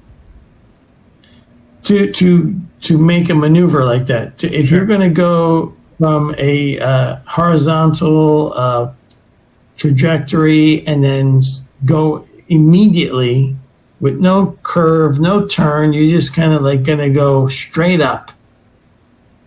That is not something that can be done, and especially the way this thing did it. I was watching this thing; it made no sound. And again, I'm living pretty close to one of those small airports, and there's helicopters that fly around here all the time. I see them there at night, during the day, private jets. Plus, now I have familiar with how the planes work because I took flight lessons, and this thing was not anything that is, that we're told even exists. So it was another UFO.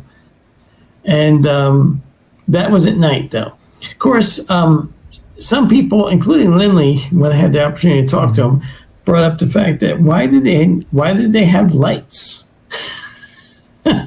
Yeah, why? Which is they made it this far. Do they really need fucking lights? I mean, they're not trying to comply with FAA regulations because their lights don't match what aircraft are supposed to have anyway. You're supposed to have the red, the green, the taxi lights, the landing lights. This thing had lights that would confuse any pilot because you couldn't. It was like red to yellow to blue, and it was kind of twirling, or at least the lights were twirling around. And this, could have been some military craft, some secret, top secret thing. I don't know. This is, of course, we're talking like 2014, 2015. At this point in time, I'm just getting really starting to get deep into the research of, like biblical research and, all that stuff that I was going through back then. So I'm still thinking this is, alien craft or whatever. And I reported it to MUFON, believe it or not. And the guy from MUFON said that I was not the first person to report this craft here. And there were other sightings in Florida. So, and Florida is a bit of a hot spot for UFOs. I'm sure you're aware of that, Mark. We are famous down here for We're famous for all sorts of shit. Especially our insanity. Or it's like a trademark down here.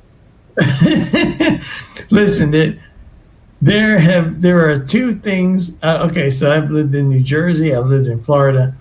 There are two common comical relief things in many, many TV shows and movies. Is they will always bring up New Jersey and Florida. They are constantly mentioned. And I always TV like shows. how New Jersey was called the armpit of the nation. It's so fitting. Because as soon as you go over the George Washington Bridge, it's like, oh. And you got to go down that New Jersey Turnpike. It is horrible. Yeah. You got to hold your nose for 20, 30, 40, 50 miles. Yes. Also, all these links, any links I'm showing anybody tonight, I've already put in the description section of the video. So, and after it processes and stays, it should be there. These should be below. What I'm showing now is unbelievable that I was able to find this one, because this one was memory hold. Is the in 1985 there used to be a why don't you explain what memory hold is, just so some people like who don't know what it is disappeared. The information used to be there and it is now gone. It's vanished, right? That's pretty much what it is, right? Yep.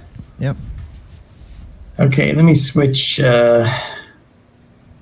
Thank you, Nack, for your very kind and generous super chat. I appreciate you, my friend. Let me switch which. Okay, so we're going to a new screenshot. Yeah, we're gonna go to a new one. Okay. Overwatch Okay, let's see stream if that joined. works. All right. Oh, yeah, there it is. Okay. Okay, I wish I could play this, but it'll probably be, copyright problem, so I can't do it. But listen, I'm going to put the link in there so you can see it. Yeah, scroll 1985. down too, like to the description maybe. Oh, yeah. Oh, to the, And the video title. thing here, yes. Yeah. Yes. And you see here, you see that what Yes, yeah. I was what going we to bring have that to up deal too. Yeah, it's you can't think for yourself or investigate things for yourself. We have to put things in context for you. I call that like the confirmer. Like, if that's confirmer, there, it's a badge of honor. It's like, oh, Right. okay, I'll look So- into something more. Not even joking. Exactly. Not even joking. No. Yeah. So this made an impression on this YouTuber, obviously, and just in case, I grabbed this and downloaded it because I didn't want to, in case it disappears.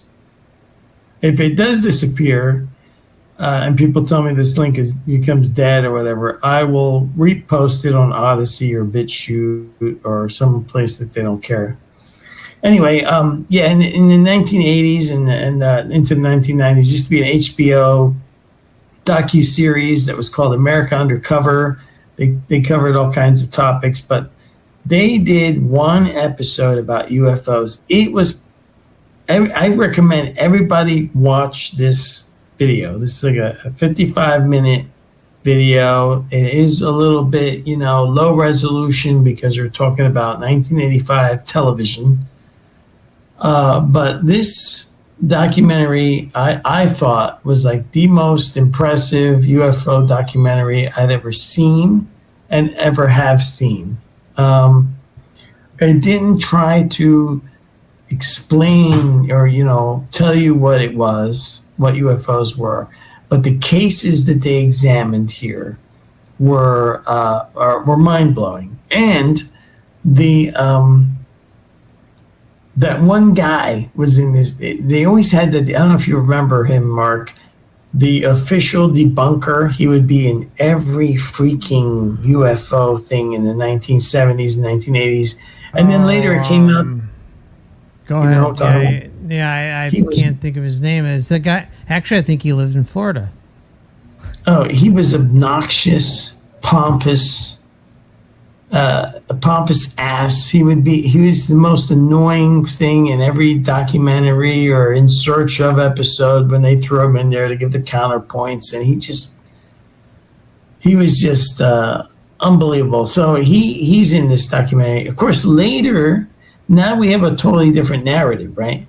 Now we got the official government version is that they are real, right? And they've also rebranded them to UAPs. We don't want to call them UFOs anymore. We have to control the language and manipulate how things are called, so we invent things. All right. Let's just have a little break here. The video he's talking about is right here. This is Josh Reeves, the Global Research, whatever. Global Reality Channel, which I'm not a subscriber to, but I found this, and it's just what he's talking about. UFOs, what's going on? Rare 1985 HBO UFO documentary. It's about 55 minutes long. And he feels that that's something worth looking at. So just to let you know. And let's talk about a couple of those things. Then we'll play another video. And that would make us halfway through. Then we'll play some music. So anyways, the lights. First of all, he talks about this, like these UFOs type things, or these like plates, or like stacked up dishes, if you will.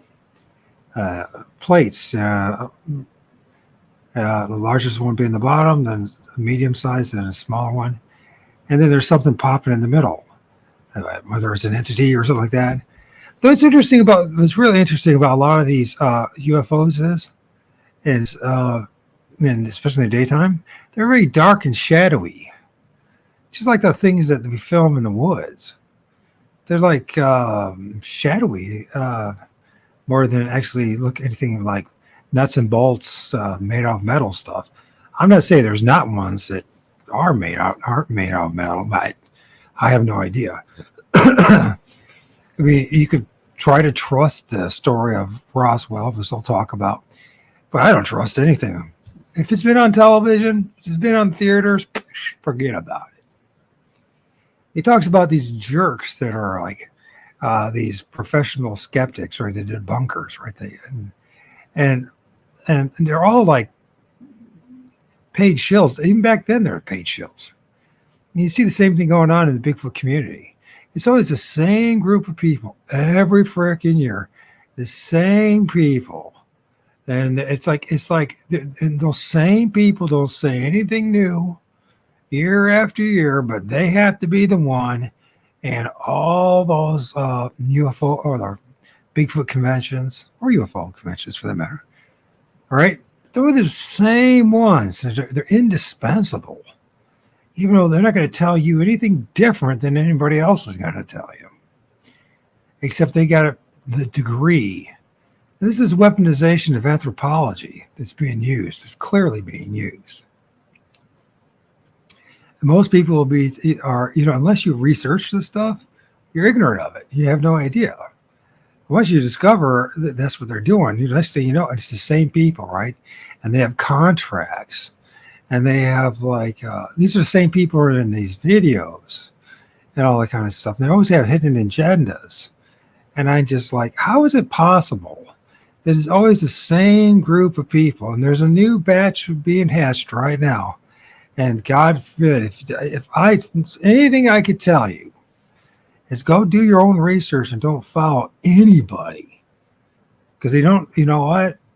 Then they start preaching to you and start telling you this, that, and the other as far as, and using the new age nonsense on you or trying to make these things out more than they actually are.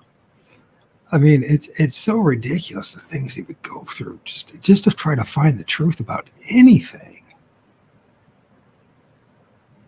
It talks about the lights, the UFOs. One of the things it talks about, and it's true, every the UFOs I've ever seen, the lights don't make any sense. There's no logic to them. You just make it. It's just lights. It's just what? Distract pilots, distract us, catch our attention. They certainly, if they're mechanical nuts and bolts UFOs, why do they need those lights? They didn't need it all the way here. Why also now that they need lights?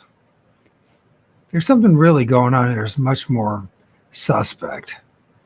And I think a lot of this stuff has to do with plasma and energy. And somehow it emits this energy. It makes it look like lights, like we're familiar with on a car or an airplane or the street lights and all that kind of stuff. But I don't think they're actually real lights. I think they're bursts of energy. Knowledge is power. Some got to keep the knowledge secret. Yeah, well, yeah, absolutely. By the way, I'm cold. You're in Florida. So are these two guys. I think Mark's in there too. It's either for some reason it's San Diego or it's Florida. I think he's in Florida. I think I'm mixing up Greg Carlson from the Higher Side chat because he's now in Florida too. By the way, he was in San Diego, so now there's some interesting characters in Florida, man. You should reach out to these guys. You never know. Might make a friendship or something. So these lights, and there's red and yellow, the blue lights. And he said it was interesting that they caught my attention. This is during a time period when he was heavily in biblical research. He was focused on Jesus and his Bible. And I noticed that happened to me, and it happens to a lot of people who are really focused on that stuff, that weird things start to happen. Because I truly believe that the book, this collection of books, 66 books, which ended in 66 AD, and has nothing to do with this. That book is this collection of books of black magic that ensnare us and entrap us and cause fear and doubt in oneself and believe that you're some evil thing. Remember, You didn't choose the body that was made for you. None of us choose it. In fact, every single one of us trapped in this body, male or female, with hormones and God, man, all the other chemical reactions and things that go on. And they put us in this situation. You're guaranteed to fail at just about everything. Literally, I mean, the odds are you're going to cheat on somebody. You're going to freaking break someone's heart. You're going to deceive someone. You're going to cause a lot of loosh one way or the other. And you're going to feel a lot of loosh from people. You're going to be disheartened and heartbroken. Your dreams are going to be broken. And it sounds real negative, but that's the reality of the thing that was this place that we live in. And so we have this, we're shoved into this meat suit. It's full of flaws. It's poorly designed. The spinal column is awful. The brain is like a reduction valve. We're slow at learning. We're constantly looking for the truth and for questions. It's like it's something that's built into us. And yet this place is very elusive about the truth. We spend our whole lifetime looking for the truth, only to end up with more and more questions. This whole place is really sinister. And they want you and I to feel like we're the fault for it. It's our fault. And if they'll try that and then that doesn't work, they'll say it's Adam's and Eve's fault. But at the end of the day, it's us humans' fault. It's not the designers of this place. It's not the creators of the meat suit in this place that they've shoved us in. It's not their fault in any way, shape, or form, right? Oh, then we'll read about stuff like the Book of Enoch and all that, and then we'll say so. But apparently, these things are still stronger than the Creator or God, Heavenly Father, Jesus, whatever you want to call it, Allah, because he doesn't seem to have enough sense to actually fix this stuff, to give the average man and woman a fighting chance here, to even make a logical decision about anything. And everything we end up doing, it usually just ends up getting us more ensnared and trapped in the system. Have you ever noticed that? We go to school and college and get student loans and get in debt. We end up getting jobs we hate and don't want, and then we go back to school. We end up marrying somebody only to be divorced within 7 years. In the meantime, you're cheating on each other, can't be honest with each other. How many kids are brought up in broken homes? I can say one thing I did right. After my son's mother and I broke up, that's a story in its own right. I made a decision, you know what? I'm not getting in a relationship. I'm going to be there for my son. I'm not going to play this game of playing games, you know what I mean? Now, his mom's the complete opposite. I don't know how many relationships she's been in. But this, it's just what it is. Some people literally cannot live with themselves. They have to, like vampires, they have to literally be in a relationship. And I find that sinister in its own right. Other people will say otherwise. But when you really look into it, these relationships, how many are like ticking time bombs? How you spend all this time with somebody, they're telling you they love you and all this shit, and then they rip the rug right from under your feet. They rip out your heart, right, to destroy you. And you say, Mike, you're being negative. No, I'm being honest about it. This place is negative. That's the problem.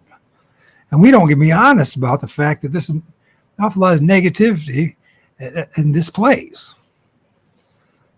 And we're responsible constantly. It's all our fault. It's our fault. And you hear constantly that it's the human being's fault, right? It's our fault. We got to get our act together. But none of us know how to get our act together. Literally, nobody has a freaking clue how to get their act together. No one's ever got their act together. Yet the whole world expects to get the act together, but no human beings ever got the act together. You see what I'm getting at? You see, it's your fault. It's my fault. But we were shoved into this matrix. We were shoved into this avatar, this meat suit, and it's all our fault. Now, I know other people say that we agreed to come here. Maybe so. But I think it's just like any other contract. There's all that endless fine print. No one ever reads it. The problem with this contract is we don't get out of it, period. Can't file bankruptcy, and we can't, have a restart. We have to go through this. Maybe it's 5 years, 50 years. Maybe it's 120 years. Can you imagine living 120 years in this shithole? And people glorify that and say it's an amazing thing. And I'm like, really? You know how many people are 80 and 90 years old, 100, barely move in the nursing homes? Everybody's forgotten them. They just show up once in a while, maybe for the funeral, that type of thing. I mean, it's ridiculous, the whole system that we're in. Now, other cultures, they're much more attentive to their family members, right? Especially in the past. But did that mean that their situation was any better? You're in a company of people, even if your family member's not, most of them you can't stand. There's always got to be the one that's a scoundrel, another's a crook, and one is pedo, and another one is doing this and that. I mean, it goes on and on and on. It's just a madhouse. And then everyone's fighting over the stupidest things, like the president of the United States, the corporation of the District of Columbia. As if you had a choice in the matter anyways. They selected those bozos for you to put all your energy on. You never selected any of them. And how many times have we seen those elections being rigged? Literally, right before our eyes. And everyone just goes, oh, well. And the reason that is because it's all designed to produce maximum energy, negative energy, lose. Look at people, how during elections, people get really, they lose their minds, literally, because they actually believe in the political theater. You and I have no idea what, Joe Blind man Biden, whatever the hell his name is, the wannabe Jesuit priest, but they told him to be a politician instead. The guy that goes every year to the Vatican and bows before the Pontifex Maximus, the Caesar of our day. Yeah, that's what he does. And by the way, that's what frickin', everyone's beloved Trump did as well. He just grew up right across the street from the Al Smith dinner. He used to go there as a kid. That's where everyone gets selected to be the president. And then they do through this ritual called the election, in which convinces people that their vote counts. And they pull on that lever. In the meantime, they invent all that energy and that frustration, right? Focus on anything but what's really going on. Because that's how this place is designed. It wasn't any better prior to it. It's always been corrupt because this place is corrupt. But you remember, they'll blame you for the corruption. They'll blame you for all the environmental degradation, the system that you're in. But you and I had no choice in anything. We literally didn't even have a choice in the voting of the president of the United States, your governor. If you're lucky, you might have a say in a local politician. That's that's locally the political system is not so corrupt and so good old, these good old boy networks, the cliques. The same kids, you remember growing up at school, the ones that end up being like the cheerleaders and the class presidents and the ones that you always are propped up in front of your damn faces. And, when you're at the gymnasium, you're having those prep rallies or pep rallies or whatever the hell it is.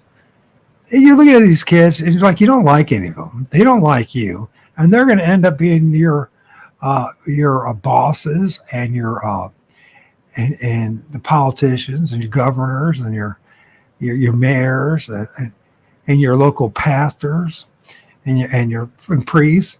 And you're like, God, is this true? It cannot be true. It is true.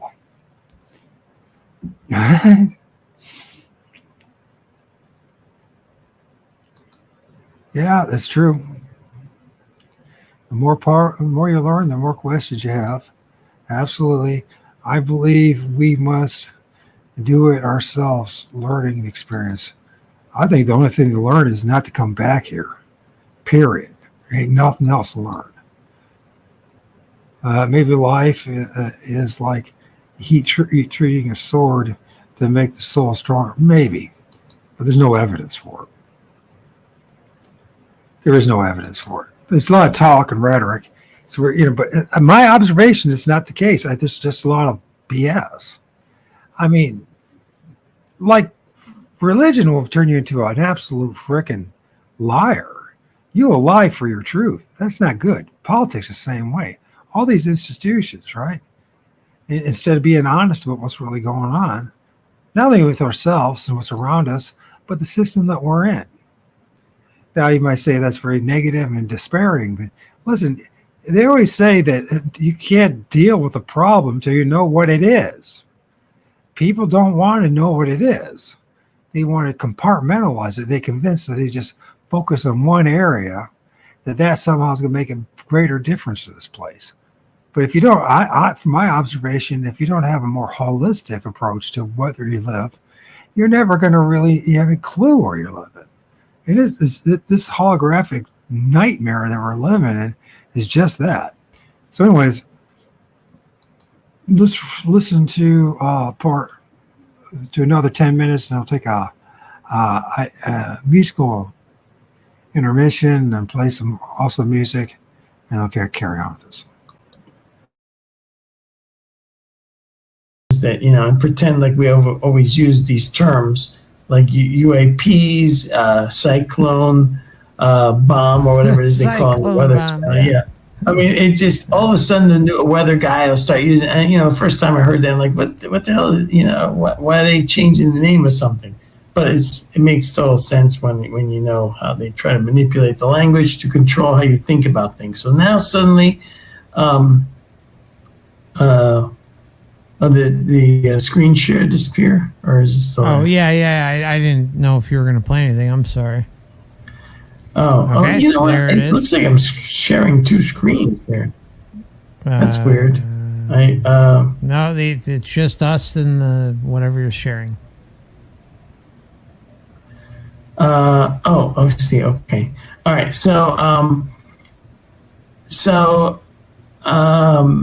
The whole thing with the funny thing is that the debunker in this documentary, it later gets confirmed that he was like a paid debunker. He was paid to do it. So back then it was all debunk. Now it's like, oh, they're real. Look, we're chasing them with our jets. I mean, I don't know what they're doing or why they're doing that. I have a few theories, but that's what I mean. It is very frustrating to research UFO phenomena because there's so much crap with it.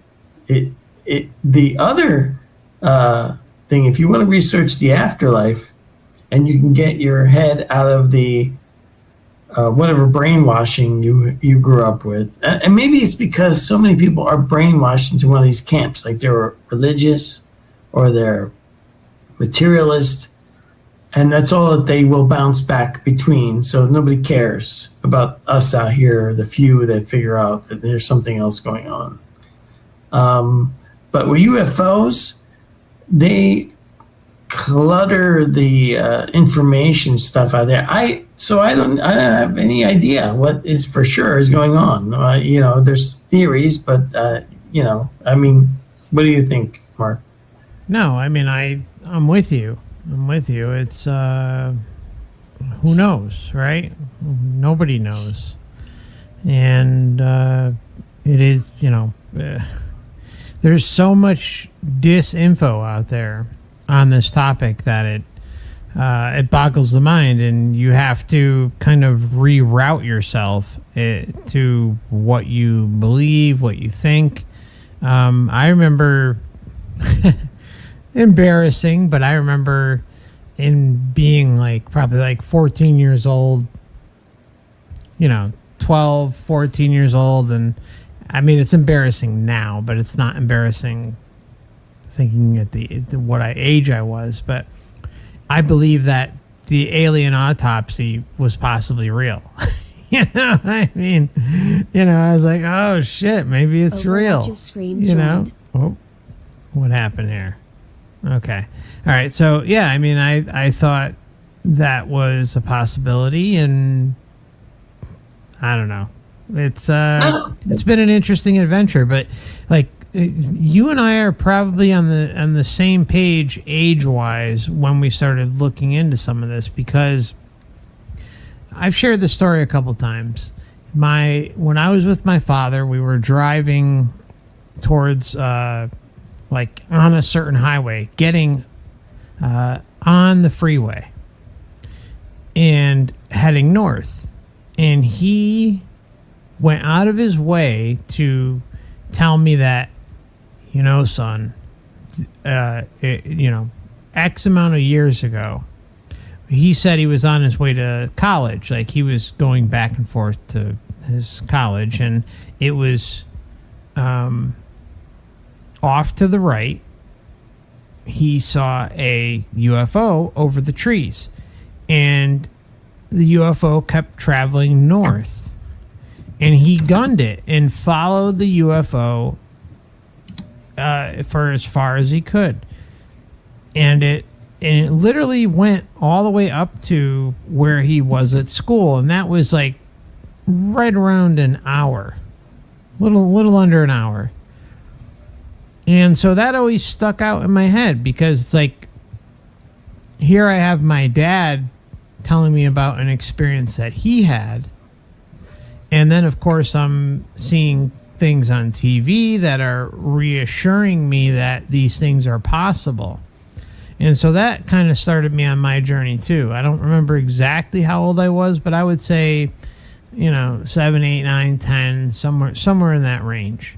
And so, and then of course I went crazy into Roswell and the alien autopsy. And the alien autopsy, I would thought, like, you know, even though there was all this stuff out there saying, oh, it's fake and this and that, I was like, oh, well, maybe it's real. You know, maybe it's true. Maybe everything does come from outer space. Maybe they do have the aliens. So, I mean, like, it was like a conspiratorial mindset, even like it, you know, 8, 9, 10, however old I was, like, questioning things. But, you know, hats off to my parents for always saying, you know, question everything, you know. Yeah. Don't just believe everything you're told. So I thank them for that, because I think that's a really important thing that everyone should be brought up with. You know, whether that's going to pan out or not is a whole nother story. But being able to question and observe and not just buy into anything willy-nilly is a really important value that should be instilled on children. And just to kind of, you know, wrap this thought up, I've been working in the background, writing up multiple pages of notes for parents, because I've gotten this request a lot where parents have reached out and said, you know, what do I do? Like, I have a young child at home or children at home, and like, I want to be able to share this with them, but, you know, I don't want to scare the shit out of them too. And so I'm kind of working on an outline of how to approach it, how to share it with the younger ones. But the most important thing is that you know your children better than anyone, and that, you know, dropping the seed, no matter what it is, the most important seed is that they have an open mind, that they question authority, that they question everything and anything, and not just believe what is hand-fed to them by the system out of convenience and deception. So, anyways, that's my kind of, that's it. Yeah, now you mentioned Roswell. I just want to go back to, I'll share the screen again. Hold on. Sure. In that documentary, which does have an internet movie database link, you can see it here. Now, there is this is the guy. This is the debunker here, Phil Klass. Oh, yes, Philip Klass. He's the professional debunker. And he's, look at this, author and military expert. Yes, military. And Stanton Freeman, he's a total deep state asset, 100%. Yeah. Now, in this documentary, it was So is probably Hynek. Jesus. Yeah, but in this documentary, they had a very detailed interview with Jesse Marcel, which you never see in any other documentary. He was the Air Force guy that was the first guy on the scene there at Roswell. What? Oh, wasn't that? What? Isn't Jesse the son of? No. See, that's the thing. This documentary has the actual guy. Not. That's one of the reasons. Okay. It's really the greatest. One of the greatest UFO doc. This guy. It is very detailed, going over a Roswell case and Jesse Marcel telling his Can I version. ask you what you believe about Roswell? Well, And you have Ronald Crawley there too. Just gonna point that out. As far as Roswell goes, what I'm certain of is that there's something happened at Roswell, and I know this not because of what people say happened at Roswell, but because the government, people in the 1990s lied twice. So there's 3 different lies about Roswell. 3 different lies. The first lie... Yeah, but they lied the day after it happened, dude. Yeah. Yes, they lied the day after it happened. We'll talk more about that. In the meantime, let's play some intro music. I found this new band. It's called Cannabis. Cannabis. Like the bus, like the vehicle. Right? Like you go to school on a bus. Cannabis. Desert Trip. This is a pretty cool song.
Cannabis. This is a badass song. Cannabis.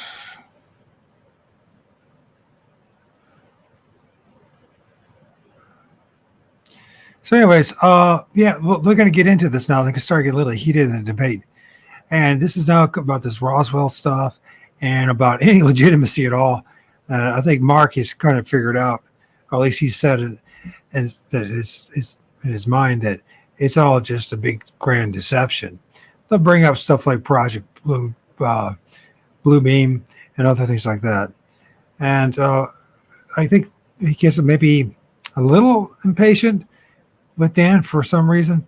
I think that always happens in this journey, right? We got to learn how to have patience with each other because we're all in a certain level, right? And a lot of us are totally drinking the Kool-Aid one way or the other, right? And it's really hard to. And they bring up something very interesting, and that is, Mark said he's had people reach out to him and said, who realize that the big deception that we're all in, and you know, how do we approach our children about this? Because it's a bit depressing, and we want to keep them strong and have them believe in themselves and believe they can make something of themselves, right? But I think you also have to be honest with them too and say, listen, there's a lot of things out there. You just can't believe everything. Question everything. Literally, question everything. Question yourself at times, if necessary. What are your motives? Why are you doing what you're doing? Are you really out to pursue the truth, or really to make a better person out of yourself, or to really find truly the knowledge necessary to break free? Or is this all just a big fucking game that's been played on us? And I think the vast majority of it is been a game that's been played on us. But how do we deal with that then? How do we come to terms with the fact that the place that we actually really live in, that might even be even worse than what the religious people say? That's a really disturbing concept. Anyways, let's now go listen to part 5. We're about halfway through. And that's the first line. The first line is the day after it happened. In because the Roswell story wouldn't go away, and it wouldn't go away because the guy from the base told the news reporter they had a flying saucer and it crashed. Right? Yeah. So it's not like, you know, like this is the military guy from the base. The press officer told the news that they had this, and because that story simply would not be killed, they couldn't make it go away. In the 1990s, if you remember, they had a whole. But what if it's a disinformation campagn, though? It could be, but oh, that's what I really think it is. Everything, in my opinion, points to that. They went out of their way on the Roswell incident for some reason, and so in the 90s you had a whole relaunching official investigation, and then they created like this whole story that it wasn't a weather balloon, it was a top secret weather balloon, and then it's top secret, okay. Yeah, it's top secret weather balloon, and then people were like still asking, well, you never explained the bodies that, you know, people saw. You never explained the bodies. Why would there be bodies on a weather balloon crash? And so now they get caught in another lie, and then they lie again, and they said that it was they were test dummies for ejection seats for aircraft, except that in 1947 that didn't exist. So, you know, then but it's like to muddy the waters, dude. Like Roswell, I don't take anything like Rendlesham Forest and Roswell, all this stuff. Like, I just think they're big, massive psyops on the public. I don't think there's anything to them. I really don't. Right. I don't think there's a shred of anything. I mean, there's so Patterson Air Force Base. That's another one. Like for some reason, all these operations that are stream joined. all these big operations that are in the UFO community and have been around for who knows how long are just, there's always these military connections, and we got to be really careful with her. Yes, I just want to mention that this is linked. This is one of the links. Her interviews and her books are on this YouTube page, so you can go look at her. But she may have been on to something, and we all know how she ended up. Yeah, no, I think she definitely had. I definitely think she put out a lot of truth. Let's put it that way. Right. So something for people to check out, right there. Yeah. And let me see if there's any other interesting. Yeah. So. But I mean, like, what do you think, like overall, like about Roswell?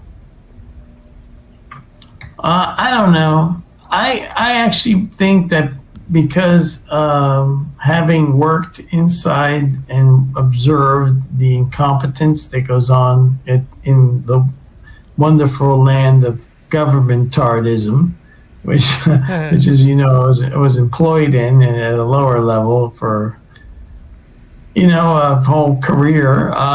I have to say that it could be just a whole series of incompetent moves that something happened, and then there was a cover up about it, and they did a really bad job at covering it up, mostly because the press officer screwed up the press release.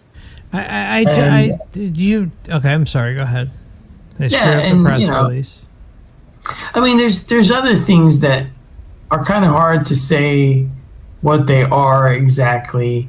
In that 1985 documentary that we talked about, there is a case from New York State, UFO, massive nighttime UFO thing that was flying around this town near a nuclear reactor site for months. And it was caught on video. There's video in the documentary about this thing. It is clearly not aircraft.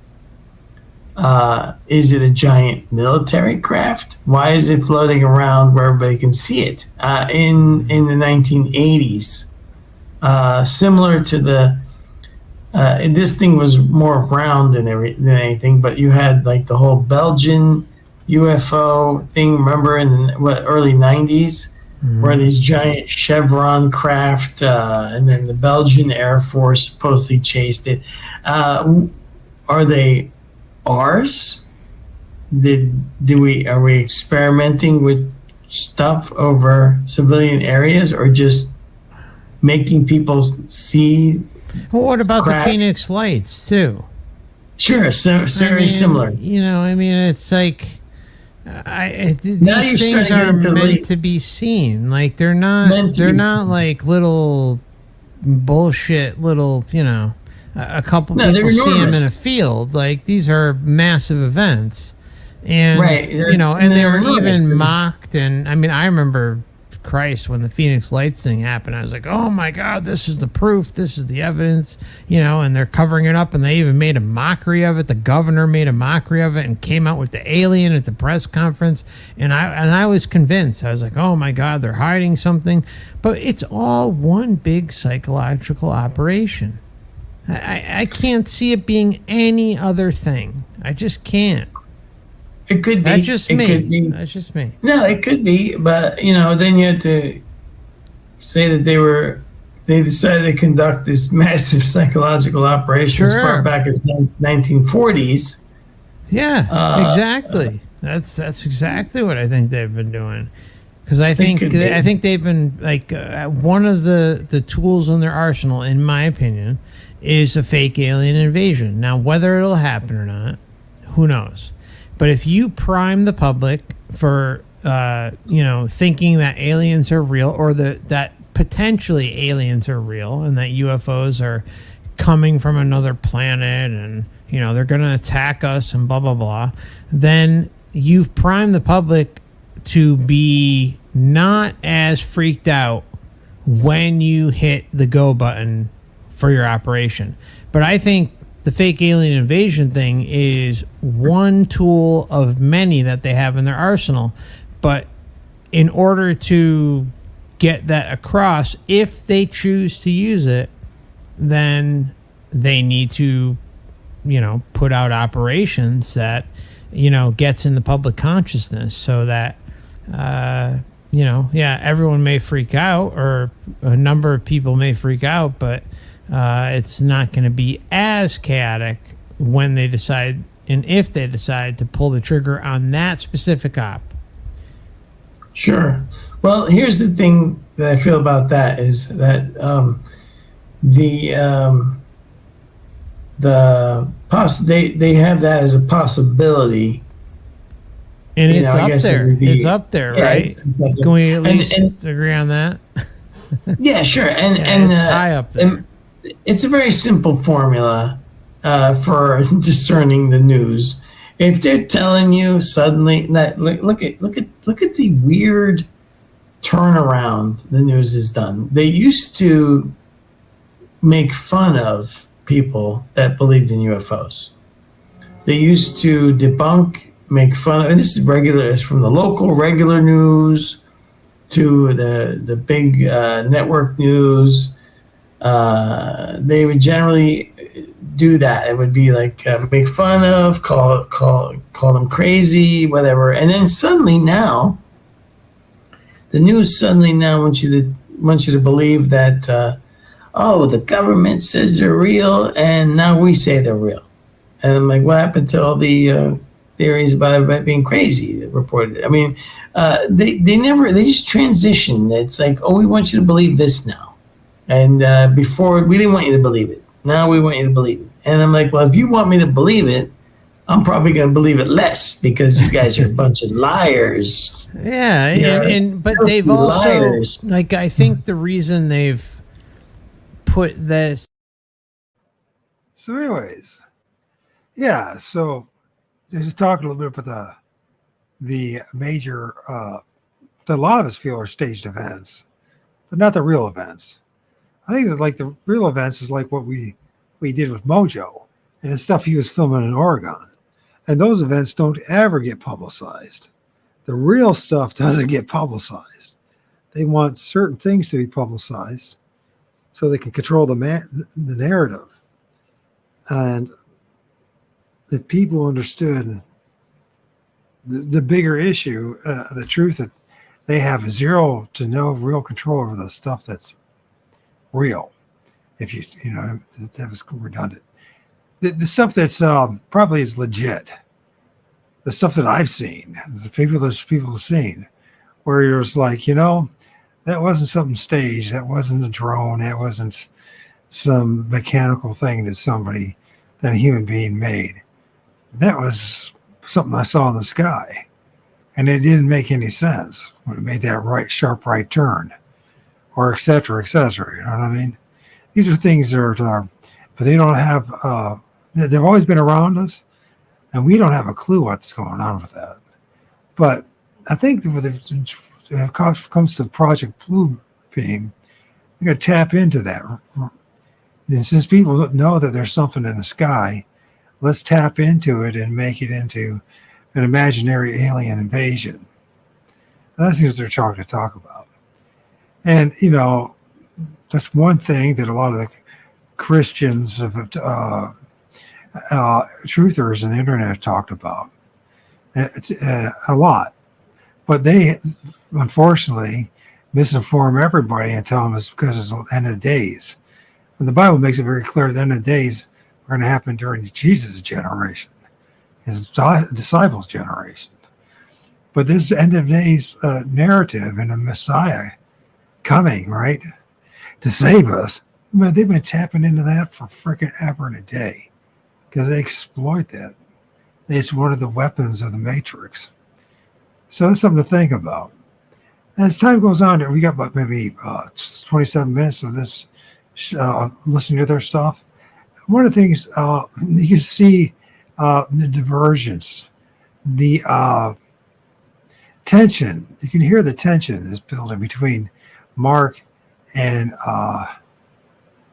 Dan Orthez. And I do believe that part of the whole psyops is to create that tension, right? If we can all just be honest about the fact that none of us know what the hell we're talking about or what we're dealing with. But, this thing is, Mark understands that, well, his position is you can't trust a thing. I agree with him, by the way. But I think Dan, what he wants is to entertain the topic because there's something there. There's something that's hidden. Something that's about this realm that needs to be dealt with. Anyways, I think they did a halfway decent job. An awful lot of people end up losing friends over this topic, close friends, and the same thing happens in the Bigfoot community because no one can be honest about stuff. So very few people can be honest about it, and it's just like religion. It's a faith-based religion. The cult of Bigfoot, the cult of the alien or the UFOs. Well, we really don't know what the hell's going on. And that's the brutal truth. That they can be so brazen, right? I mean, you and I see it, most of us in this chat see it. But the reason they can be so brazen is because they've primed the public through TV shows and media and movies and newspapers and these manufactured quote unquote space alien narratives. I mean, it goes way back. Like one of the if I recall, and I could be wrong, but like one of the first movies to ever be put out, again, I could be wrong, but I think one of the first movies it was a movie to be put out was about how aliens, some sort of weird species, they weren't called aliens, but came from the moon and invaded humanity or something like that. Like, do you know what I'm talking about? Yeah. I mean, you go back to the 1950s again, like Forbidden Planet. Yeah, but I'm talking like first film. Like, I don't know when the first film was, but I'm talking way back. Like something with the moon, something. I don't know. Right now, there was a super chat you had there, Mark, about Travis Walton. Oh yeah, to comment about Travis. Yeah, to comment about Travis Walton, I definitely think he's genuine. He's reporting exactly what he experienced. And he's honest about it. But, where did these beings come from? And it's same as Betty and Barney Hill. I think they were really telling people what they experienced. You have to wonder what the origin of their experience was. The only I'm sorry, go ahead. Yeah. Do these astral beings show up to also drive a narrative? Do they come, they used to come as, like you said, fae, goblins, etc. Do they now come as aliens? And that's what Jack's Valet talks about. Yeah, so Travis Walton, definitely, I think, a genuine experiencer. And then even that, I mean, here Hollywood, they can't get anything right. So they remember they made a movie based on his experience, and they didn't even do that right. They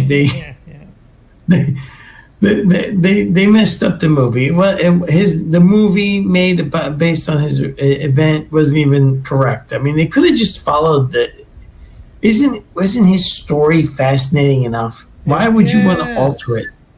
Why? Just make a movie about what he experienced and try to make it as close real, to accurate as possible. I don't understand why Hollywood does that either. That it's just like they give us these trash stories. Like you remember Gladiator, Russell Crowe, that movie. Yeah. They mismatched the emperors. They were hundreds of years apart, and nothing in the story was accurate. Nothing. Yeah, that's what's going on with the Assassin's Creed franchise right now. It's really pathetic. There's a lot of movies that I'm trying to find one now. But I mean, like on a side note with Walton, like I think there might be something to his story. Walton is different than someone like Whitley Strieber. All right, I'm probably gonna piss. See, like when you talk about stuff like this, it's like people look at certain individuals as like UFO or knowledge gods. Well, Whitley Strieber is a huckster. Okay, period, point blank. Okay, his story in the beginning it may be accurate. I'm not doubting in the beginning, but he has had so many evolutions, so many books, so many massive experiences to the point that it's mind-boggling, okay? And the chance of someone like him or anybody having all these type, I'm sorry, he just makes up shit, all right? So that's the difference, right? And you can see the progression. Kind of like there's an NDE, there's multiple NDEers out there. Not a lot, but there's multiple NDEers out there who pull the same bullshit, where they likely, or more than likely, had a very real experience. And I'm saying that Whitley Strieber probably did have something like that, and a number of these NDEers, which is only about a handful, right? But they had these experiences, and then all of a sudden, like as they move along, they need money, right? They need to juice things up, and all of a sudden they're having instant downloads and all this information and just spouting out all this stuff that they've experienced, all this information that humanity needs to know. But the only way to get it is to pay $14.99 and buy the audiobook and buy this and buy that, and then by the time you're getting through it, it's like volume 10 or 11 or 12 or 13 or 14. Like, I'm sorry, like Whitley Strieber seems like a good guy, but I don't believe that he's experienced everything that he's experienced. And I'm sure some people be like, oh well, I'm a Whitley supporter and stuff like that. Well, you know what, like, just look at his track record and everything that he's put out. I'm sorry, it just doesn't fit, it just doesn't make sense. And I think he's pulling the chain of the public. That's it. And there are NDEers out there like that. So make of it what you will, but I'm just gonna say it. Yes, I don't give a shit. I don't care. Like I'm so sick of like protecting these assholes. I really am. I'm just sick of it, Dan. Like, there's so many out there. Like, not so many. Like, it's just like a small percentage, but like they get brought up into this like deity status, like, and they just like, at some point, like, how much are you gonna believe? Like, when does like your red flag radar go off and say, oh well, this guy's coming at me every year, every other year, or this woman, this girl, is coming at me every other year, presenting me with new information? Like, I'm sorry. Like, it flies in the face of the information that is consistent. Like, someone, like a true NDEer, like, for instance, like, some of them may write a couple books. They might write a couple. Or they may update blog posts. And there are a number of NDEers out there and experiencers in general out there who will say, hey, well, I I had my NDE experience, and they'll write a book. Or I had my NDE experience, I'll write a book, and I'll do a few interviews, and, it's out there. And then they'll go away. And then you have some who will have blog posts and updates, and a lot of them do say, so I don't take this away from everybody, but a lot of them will say, I started to get further clarity or more information about what happened during my experience. During my experience. That's the key word. So they get further clarity about what they went through. And some of them, they have communications and yada, yada, yada afterwards. But it's not to the point of it being high octane racing fuel where you can put out a book every year or something like that and have 12, 13, 14, 15 different topics. I'm sorry. I feel I don't when my radar goes off, it goes off. I'm going to shut my mouth. That's it.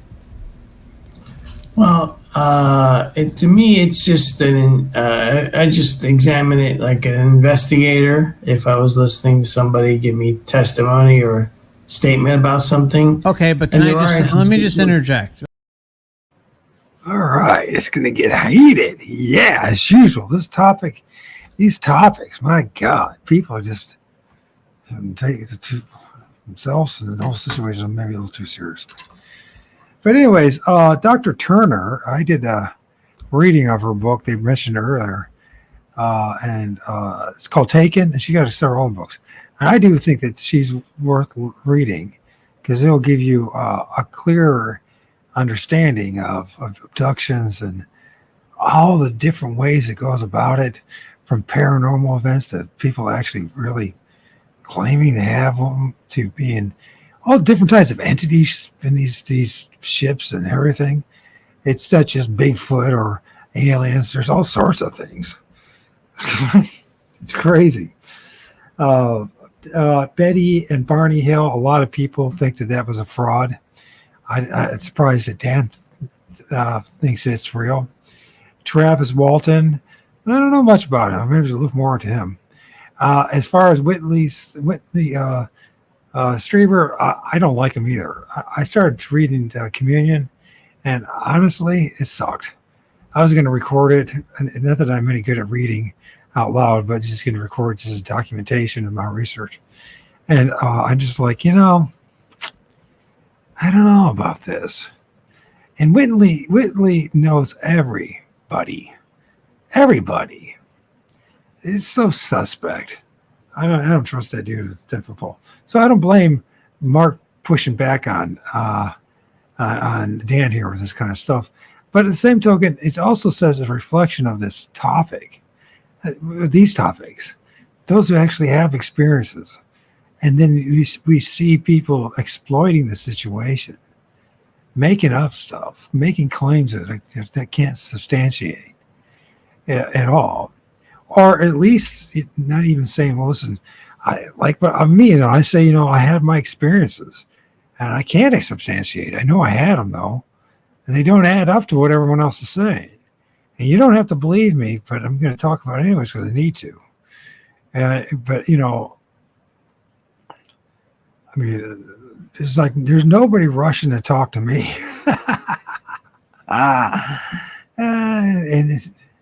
Anyways, let's go to the next part. That's fair enough. I'm with you 100%.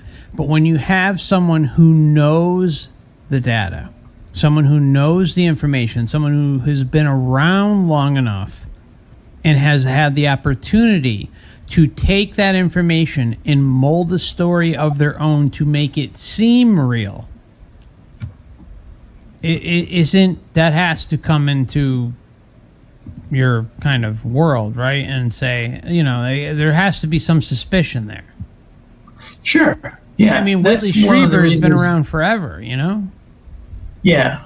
There's a little bit of a Mandela effect with him for me. I honestly believe that he had passed away years ago. And and then one day I found out he's still around. Like, I thought he died. I could have sworn that. I don't know. It was the Mandela effect thing. Anyway, now. Well, his wife died, right? Oh, maybe that was it. It could have been confusing. Yeah, because he wrote a book on it and talked about it. So I'm just, his wife talked about it. He's got, yes, no, I understand where you're coming from. One of the reasons that I can say, through my experience as an investigator, is that Travis Walton is a genuine experiencer. His story hasn't expanded in the years. It's been very consistent. He is quite frustrated, actually. He doesn't want to repeat it anymore. He got involved with that. They wanted to make a movie about his story, and they screwed it all up. So, I mean, he is one of the cases that I look at, a genuine case. He seems like a genuine person. He's not.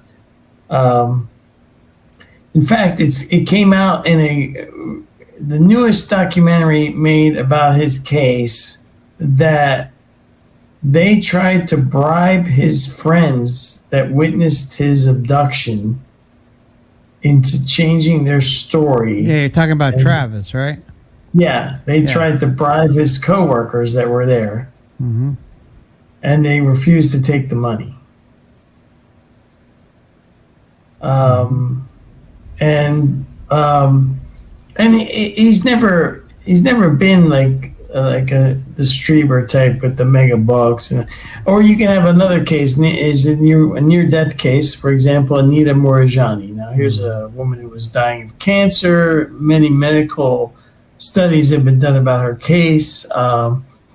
She was heavily medically documented because, she was treated for her supposedly fatal cancer by several top doctors from different medical centers. And then she's on her deathbed, she's dying, and then she has this super NDE. And when she gets put back into her body, nobody can believe that she came back to life, and then she tells people calmly, like, "Hey, I'll be okay," and they think that she's going to pass on any minute now, and instead she makes a complete recovery. Her body had been riddled with cancer; it was medically documented. She only wrote one book about it. She's given some interviews, but her story is absolutely fascinating. To me, it demonstrates the whole process where this whole system here is geared to make you believe that it's this whole human experience is for our benefit. And when you take these people come back with a belief system, it's all about love, it's all about learning. But when you're listening to what they're saying, it's obvious that they have been manipulated. It's like a cult mindset. Many NDErs come back with this cult mindset of it's love and learning and light, and then when you're picking apart what they're actually saying, it's the exact opposite. Has nothing to do with learning. Exactly. There's very little love involved here. I don't know how do people define love, but sending somebody back here is not something that somebody that's loving would do. Especially like if you like I was going through an NDE the other day of someone who drowned, and it's like she was sent back, and as she sent back, it's like, oh, you made a good decision or something like that. And as she made a good decision, she ends up in her body submerged in water and choking on water. Of course. What a great decision, right? Fantastic decision. It's like, it's just like, are you kidding me? It is. It's only because, hey, look, human being, the human condition is one of mental chaos and confusion. You have to really, really kind of be like your own hacker and overcome the mental filters and cognitive dissonance and backfire effect and all the other nonsense that you have to process out of yourself in order to even come close to understanding the truth about something. Mm-hmm. But the UFO phenomena, look, I don't know what it is. I don't have any answers for people on that one. Well, I think to direct people, especially like with the abduction phenomenon, they can find, and if someone listening perhaps experienced that, there is some consistency, pretty good consistency with what we talked about earlier in the stream, and that's the fae, the goblins, the jinn, they're energy vampires. Sure seems that way. So, I mean, it just kind of falls right in. The Greys do that. Like, so many people who have abduction with the Greys, like, they say they're emotionless. They don't have any feelings, or they don't care what happens to you, but they're going through something traumatic, whatever that trauma may be. And I'm not even going to expand on that, but most people know that. And it seems like one of the control systems, and perhaps it's to keep certain individuals who are more spiritually inclined and catch them early in life or at a specific time in their life, so that they don't keep questioning. I know that's like way out there. Like, there's nothing to prove that, but perhaps there's evidence. I think there's evidence to support some of that, because there are cases where a UFO abductee invokes some kind of religious terminology, and then the supposed aliens in one case, they recoiled, they fled away, used the name of Jesus, and they ran away. And then, but you have then other cases, and this is where cognitive dissonance comes, because there's a couple of researchers I remember coming across where they were just full-blown like evangelicals, and so we have, they use these selective cases to back up their belief system. Oh, the NDE thing is the same way. Yeah, like Randy, what's his name? Randy, can't think of his name. He's the same way. There's so many channels out there that they just love to throw the religious bias at you for NDEs, and it's like, oh well, so someone runs across NDEs and they see a cross as the avatar, or they, if you scroll through, this is really important for anyone who's listening. There are these channels out there. Randy K was the one I'm specifically thinking about, but he's not alone. There's many out there. Like, and if you scroll through, and go through their video list, they will show consistently God, Jesus. All right, God and Jesus. I used to do that too, and I admit that. I just trying to make my amends on that, because I was totally convinced in 2017 when I had that weird experience, because I was talking and interacting with Christians too at the same time, so I was getting bad advice and listening to them. But I didn't know where else to go. There was no one else. I didn't know where to go. And so there was no shaman. There was no experiencers when it came to Bigfoot and all this stuff. And so, I convinced myself that it was the name of Jesus that drove them away. But it wasn't. Because they kept on going, and they kept on going until that night, at 3 a.m, I got so sick of the crap that I got up and rose up and started F-bombing them, screaming at them. And then they freaked out and left. I think that's what really happened. And then, but it's like there's numerous cases now that I discovered where people, when it comes to aliens or Bigfoot or other things, entities, poltergeist activity, or calling upon the name of Jesus, they just laugh at you. It almost seems like they encourage them to do it more. And I think that a lot of times getting wrapped up in that and calling upon this egregore, this spirit called Jesus, causes more problems than good. I mean, that's the overwhelming evidence. So you might disagree with me, and that's fair enough, but the evidence is on my side. So my personal experience. And these things are like energy vampires. I found very interesting. So that they say, yeah, they're like indifferent to your suffering and your pain. Those that are abducted, right? And it seems to be the case for certain people, but not all people. So I don't know. It's a mixed bag, and I think that's how this near-death experiences. They're always saying the same thing too, right? Just very similar stories.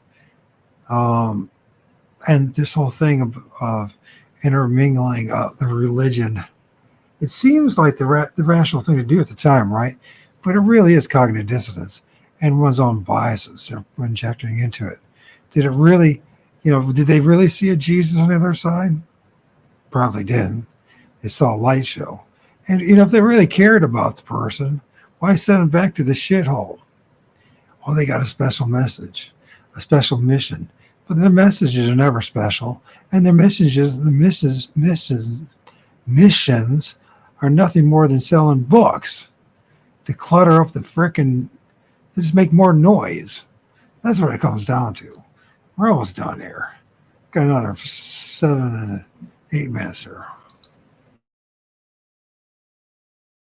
Sinning, redemption, the Bible, like key words that are all specifically geared towards getting you to fall into their bias, which is to keep you sucked into religion.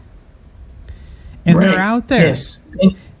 Yes. And in the UFO community, there's these researchers that do that, but they conveniently, as I was doing my research, I came across this stuff. They conveniently ignore cases where somebody would invoke a religious, in the name of Jesus, I refute you or whatever, and then the aliens would laugh at them.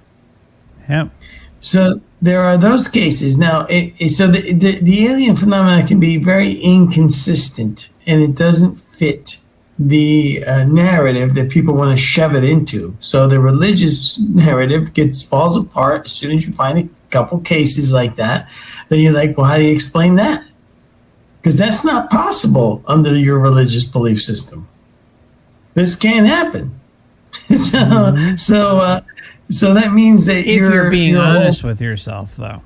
Yeah, you got to be honest with yourself.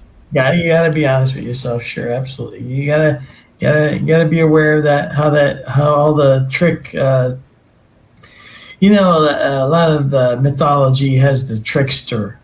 The trickster being like Loki in Viking mythology.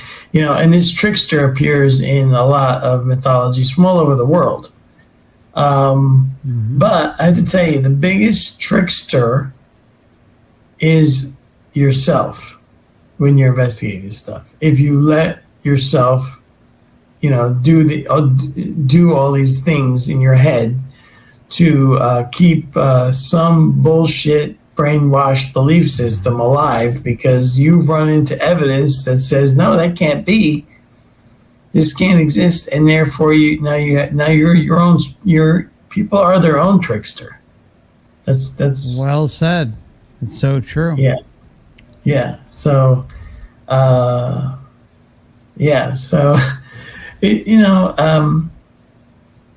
well, I don't know what else we can say about it. Else? I mean, I know you gotta run, and we're almost at midnight, and you got early morning tomorrow. So I don't know if you want to wrap up and say anything else before we close things out, but I want to give you the opportunity, Dan. It's always great having you.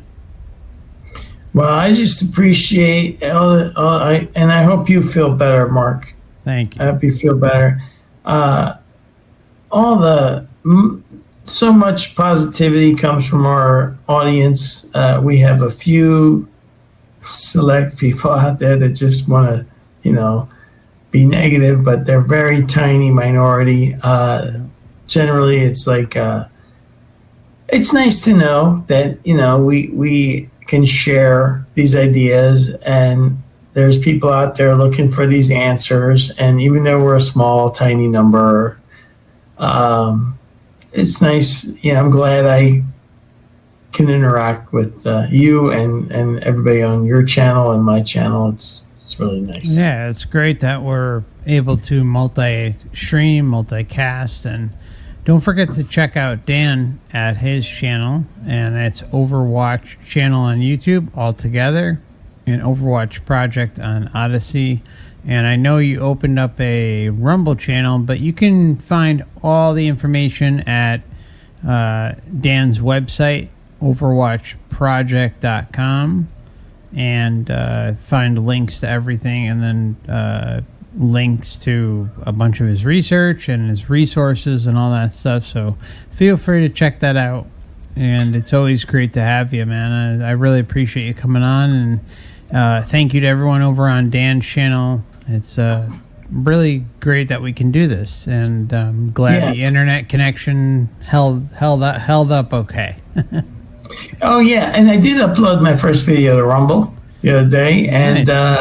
I haven't put the Rumble button on my website, but I will in a few days. Nice, yeah. So pop that up so we can get your subscriber count up. And I think I did read the other day, by the way. This, I don't know if it's true. Initially, when I signed up, you needed 100 subscribers to stream, and then it went down, I think, to 50. But I saw not that long ago, like last week or something, that maybe you don't need anything. So you may be able to stream no problem, and then we can multi-stream to all these platforms together and cover more ground. And for those who are receptive or interested, that'll be an option. So yeah, that's awesome. All right. Yes, thanks everybody. So are we wrapping it up then? Yeah, wrapping it up here, and I appreciate you all, and I'm probably going to head over to the Truth in Gaming channel. I'm not sure what I'm going to play, but there will be a link up shortly. And all right, well, it's time for that. So that's pretty much over. So he cut it short. I noticed that with Mark, because he didn't want to hear any more of the nonsense. Which is a lot of nonsense when it comes to ufology. And there's it seems like no one knows what they're talking about. So, some do, but those do seem not to. They seem to get avoided, pushed to the side. Can you start looking into the high strangeness associated with it? You start realizing you're dealing with something more than just freaking aliens from another planet. But there might be something all around us that's just it's part of the matrix. So anyways, what's this going on here? I want to play some music to close out. So we'll play Cannabis. Check out that band, Cannabis. We played Diviner. That's an excellent band. So I introduced you to some new bands that most of you probably never heard of before. Maybe some of you have. I'm going to do some of that something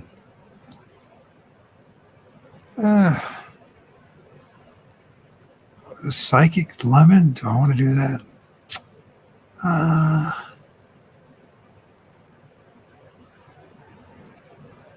Where did that go? Second Lemon by the band. Let's play this.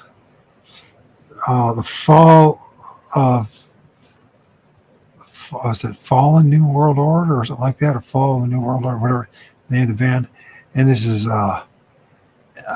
Ashes and Echoes.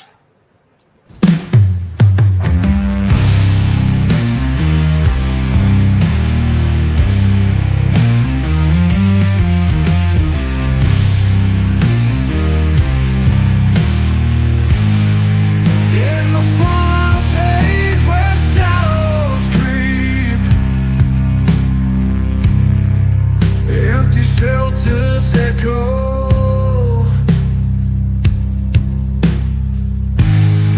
Steady stand silent, monument from rust. Memories fading, swallowed by dust. In wastelands grim, before I bleed through broken dreams, I'll turning clears. Amidst deserted streets, we find our way. In this realm of ashes, where shadows hold sway.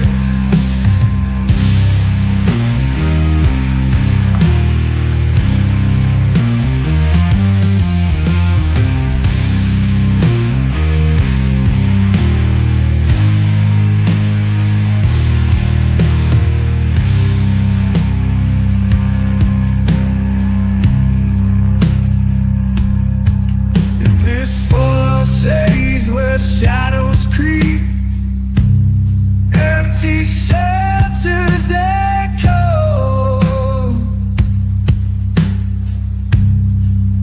In dreams we sleep.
I screwed that up. New Fallen Empire. That's what it is. Make sure I got that right.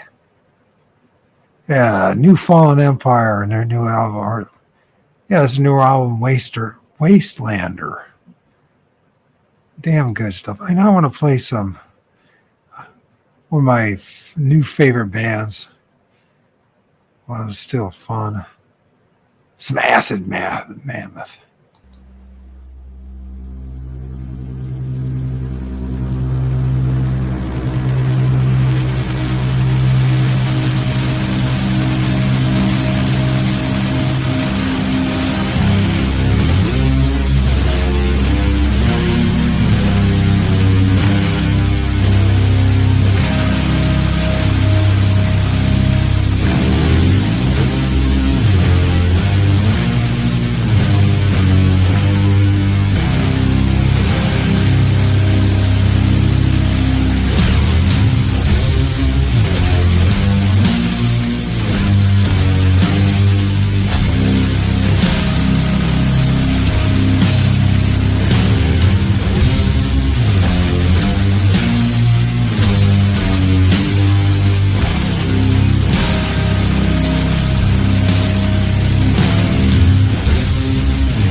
Acid Mammoth. Actually, if there'd be a good concert in my book, Acid Mammoth would be in it. And then New Fallen Empire, they would be in the concert. Diviner would be in the concert. Who else would be in the concert? Yeah. Scuba Model, they would be in the concert. That'd be bad enough. I mean, just they had one of the bands. Two would be awesome. Four, yeah, be worth paying to see. Good stuff. Glad I found them. Anyways, that's it for this show. Yeah, what did we learn? We learned today that when it comes to ufology and what's going on in the sky and aliens and everything else, no one has a clue. Everyone has a different, seemingly designer experience, is uniquely their own, and nothing is consistent as far as the messages, as usual. And it's just one more element, one more aspect of the soul trap matrix, this Loosh form that we live in. That tells us that we live in a place where fairness, honesty, at least on the other side, and the things around us, they don't seem to value too much. The truth. Isn't it interesting that we're desperate in need of the truth?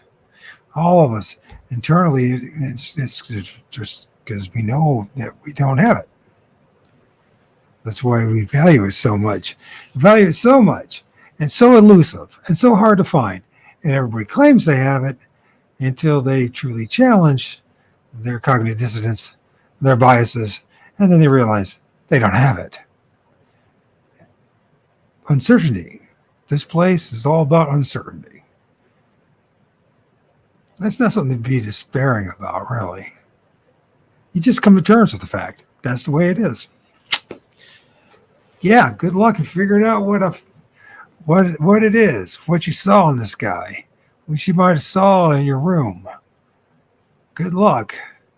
And you'll always go to someone else for the answer.